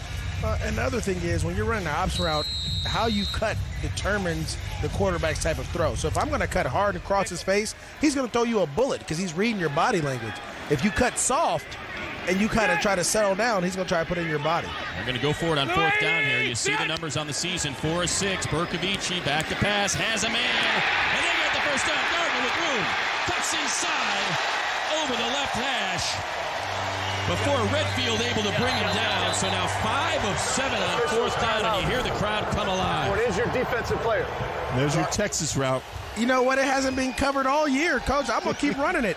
Great job selling it. You've been running the wheel route out of the backfield. Now you get Gardner to come back in, put his foot in the ground, break a couple tackles, and get a huge gain. And it goes for 25. When Coach March was the offensive coordinator there in St. Louis when they won the Super Bowl, the 2000 season, we opened up Kurt Warner's first game as a starter versus those Rams, and the cutting by Marshall Faulk on these plays, we weren't able to replicate those in practice. So when we got into the game, the cutting and the precision of the Rams receivers and backs and tight ends, they just kept making first down after first down. Even though we kept hitting Kurt Warner, they were completing the balls and making the first downs. Well, Coach Mark said this too on our call, that the Iron run a similar defense. Obviously, Tim Lewis being there in Pittsburgh. He said, I've had a lot of success against that defense, Coach. How'd you feel about that? Well, I wasn't in Pittsburgh then. This is Baltimore. This is not there. All right. Come on. I'm just saying. I'm just Come on, out man. there. You trying to get me down He was throwing a shot at you. I didn't know. I almost said something because you my guy. Still have a defensive player down. This one looks serious. They're not letting him move at all as they're working on that leg. Still not able to get a look at what number that is. So I believe that is Jeremy Falk, their defensive lineman.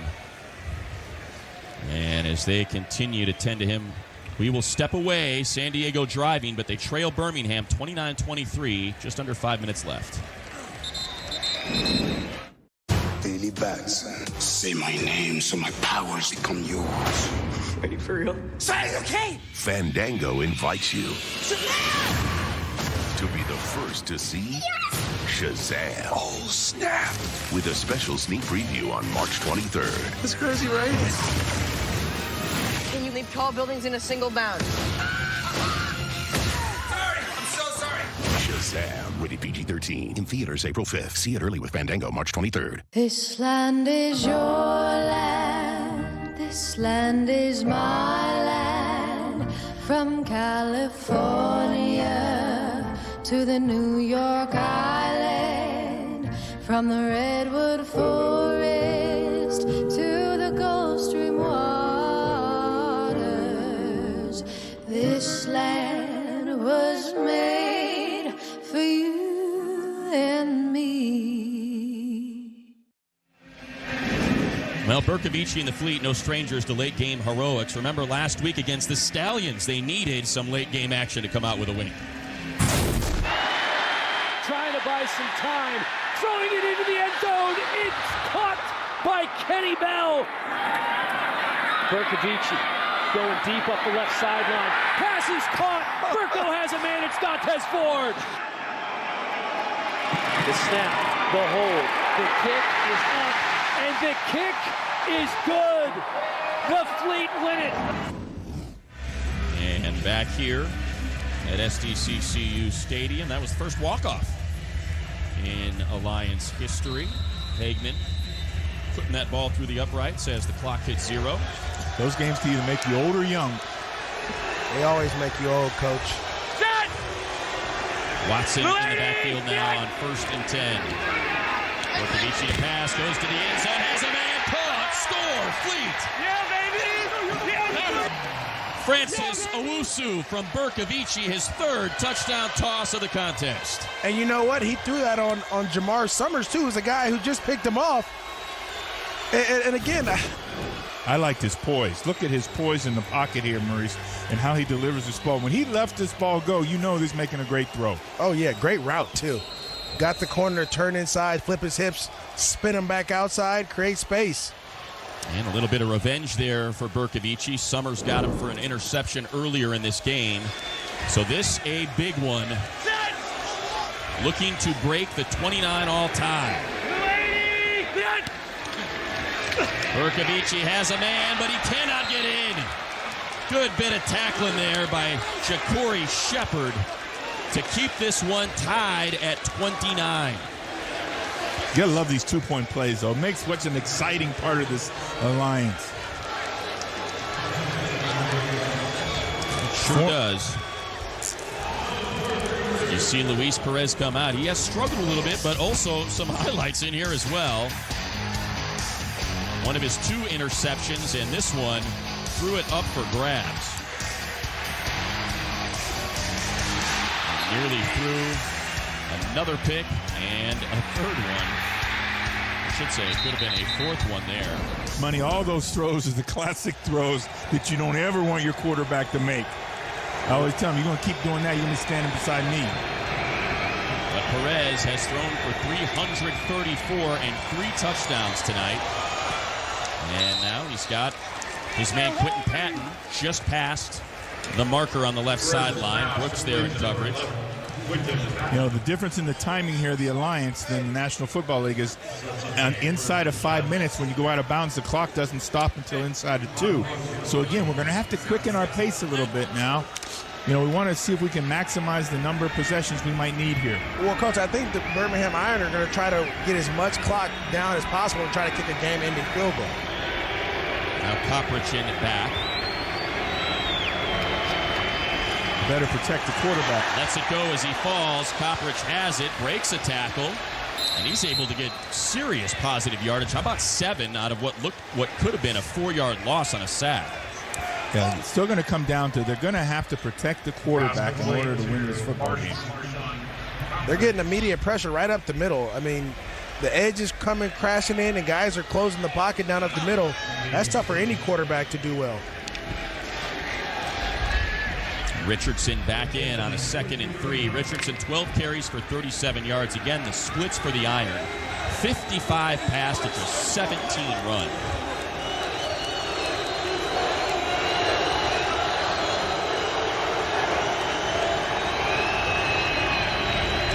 Perez hands off to Richardson. Pushes the pile forward. He was right at that marker. We'll see where they suggest forward progress was stopped. Feeney with the tackle. Looks like, yeah, they're going to say first down. This is a 1-2. This is a 1-2, Matt. I mean to interrupt you there, but that's a 1-2 by Trent Richardson. Yeah, I mean, you're getting hit by 2 and 3 guys, and you're driving your feet. Coach, we talked about it earlier in the broadcast.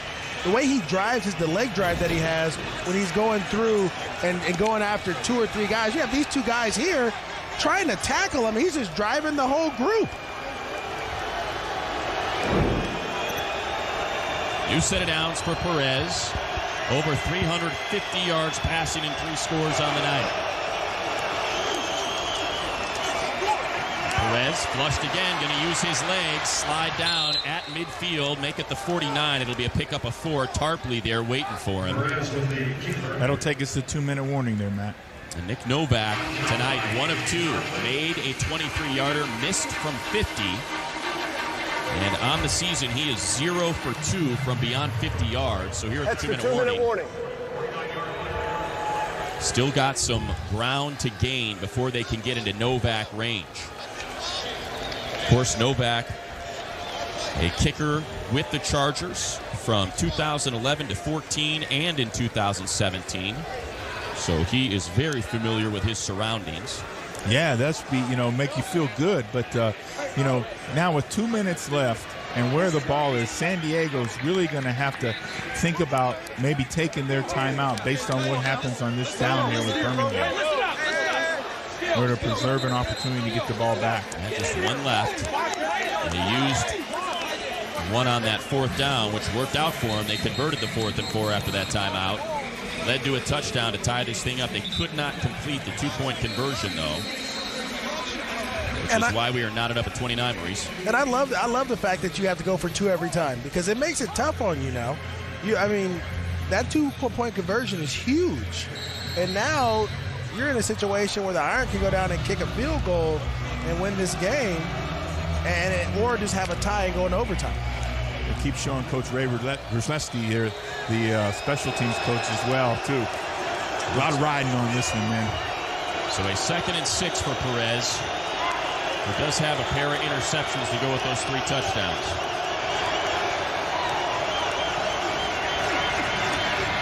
Scans the field, flushed again. He's going to be able to use his legs again. Makes his way, and now the clock stops, remember. So that's a big one for Perez to get out of bounds after a gain of 12 and a new set of downs. Luis Perez is his own draw. Well, he's doing what we thought Keith Price was going to be able to do, running the ball. He's being shown that he has a little bit of mobility here. And you know what? The defenders are coming up. They don't know if he's going to slide, if he's going to try to shake him. And so in this situation, guys are they don't know what they're doing. But he's going to have to pick up his tempo now. The play clock's down underneath 20 already now. I mean, when you run out of bounds, you got to hustle back.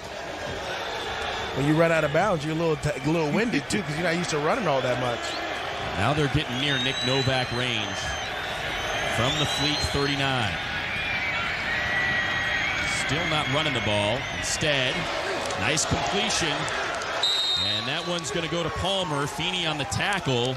But you'd have to say that is now, after a gain of 7, the San Diego 31, although we do have a flag now.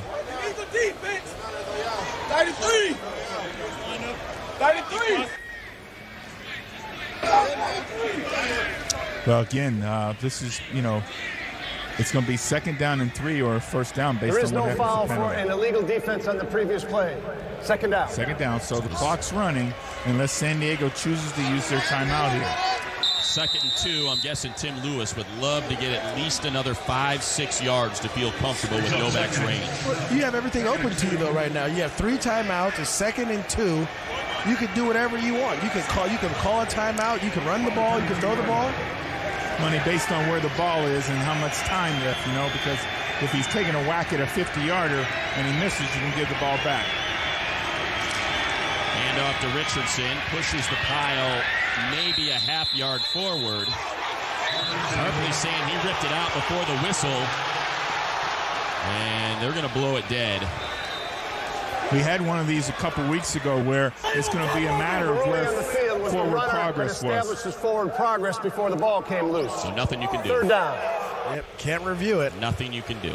But again, the clock should start on the ready for play. So again, decisions on how much time are we going to leave here. So Birmingham might want to take one now. And the clock has started. If they convert this 1st down, now they get a chance to really get it down inside for a makeable field goal. Is there a penalty for having an extra ball on the field if you're the defense? Because Tarpley doesn't want to let that thing go. They still got it tucked under his... Delay a game, Matt. Delay a game. 3rd and 2. They still have all 3 timeouts. Clearly they want to see if they can pick up this 1st down, take a couple knees. High snap. Hand off to Richardson. Pushes the pile forward for the 1st down. That's why he's there. The 30 to the 28. Gain of 3. That's why he's there, man. Richardson, ball carrier. This might as well be the goal line now. Birmingham, they're first.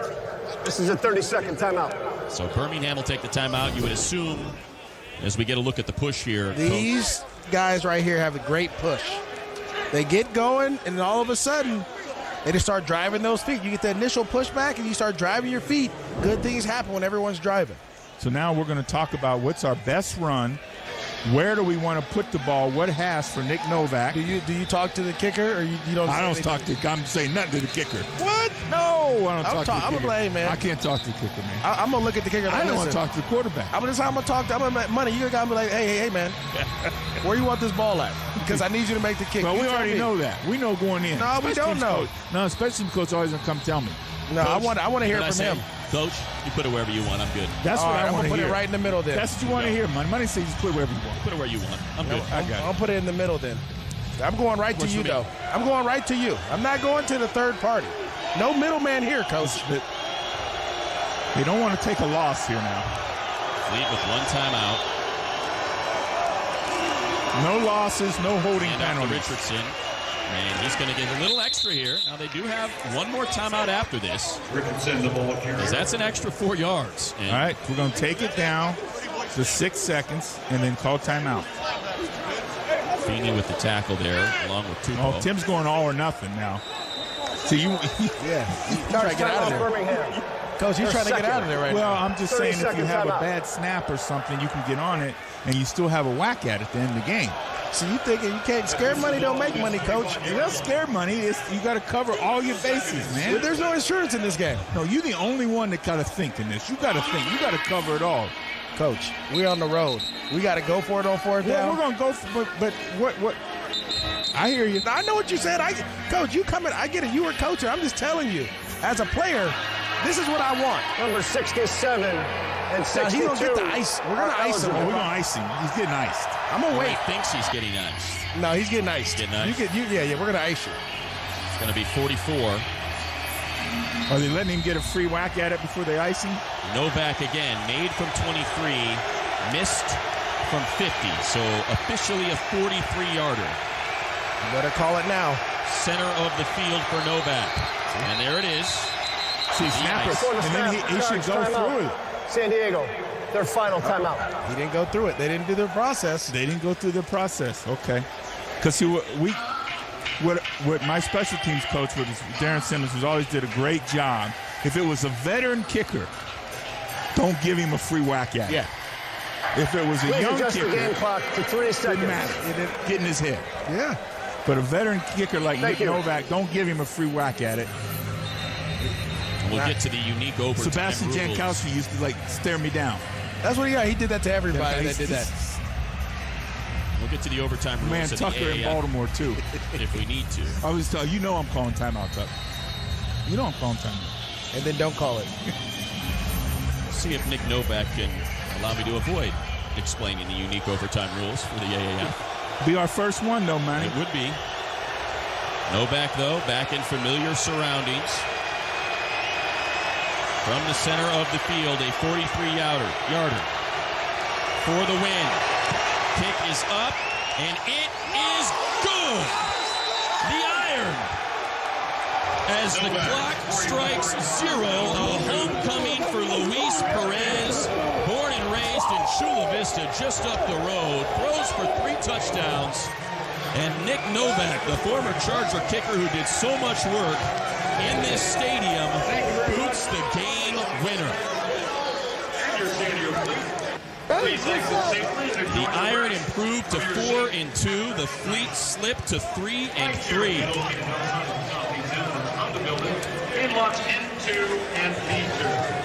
And here is, no surprise, tonight's TurboTax game-breaking highlight. As you see Nick Novak there. Here is our play. 43 yards.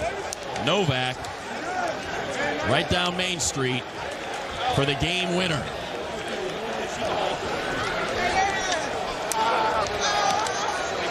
As the Iron get out with the victory, Luis Perez again, born and raised right here in his own backyard with a host of friends and family looking on. Throws for 3 touchdowns and 360 yards in the Birmingham victory.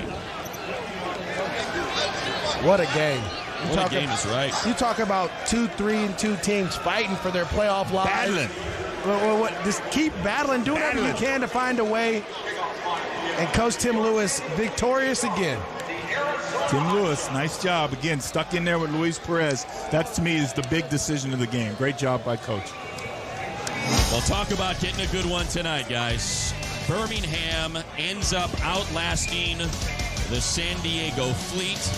They end up improving their record to 4-2. They will hit the road again and take on the Memphis Express next week. As the Fleet slip to 3-3, they will enter a portion of their schedule where they are on the road for 3 in a row at Arizona, at Salt Lake, and at Orlando. Our final score, again, Birmingham 32, San Diego 29. For Marvin Lewis, Maurice Jones-Drew, and our entire NFL Network crew, I'm Matt Smith. So long from San Diego.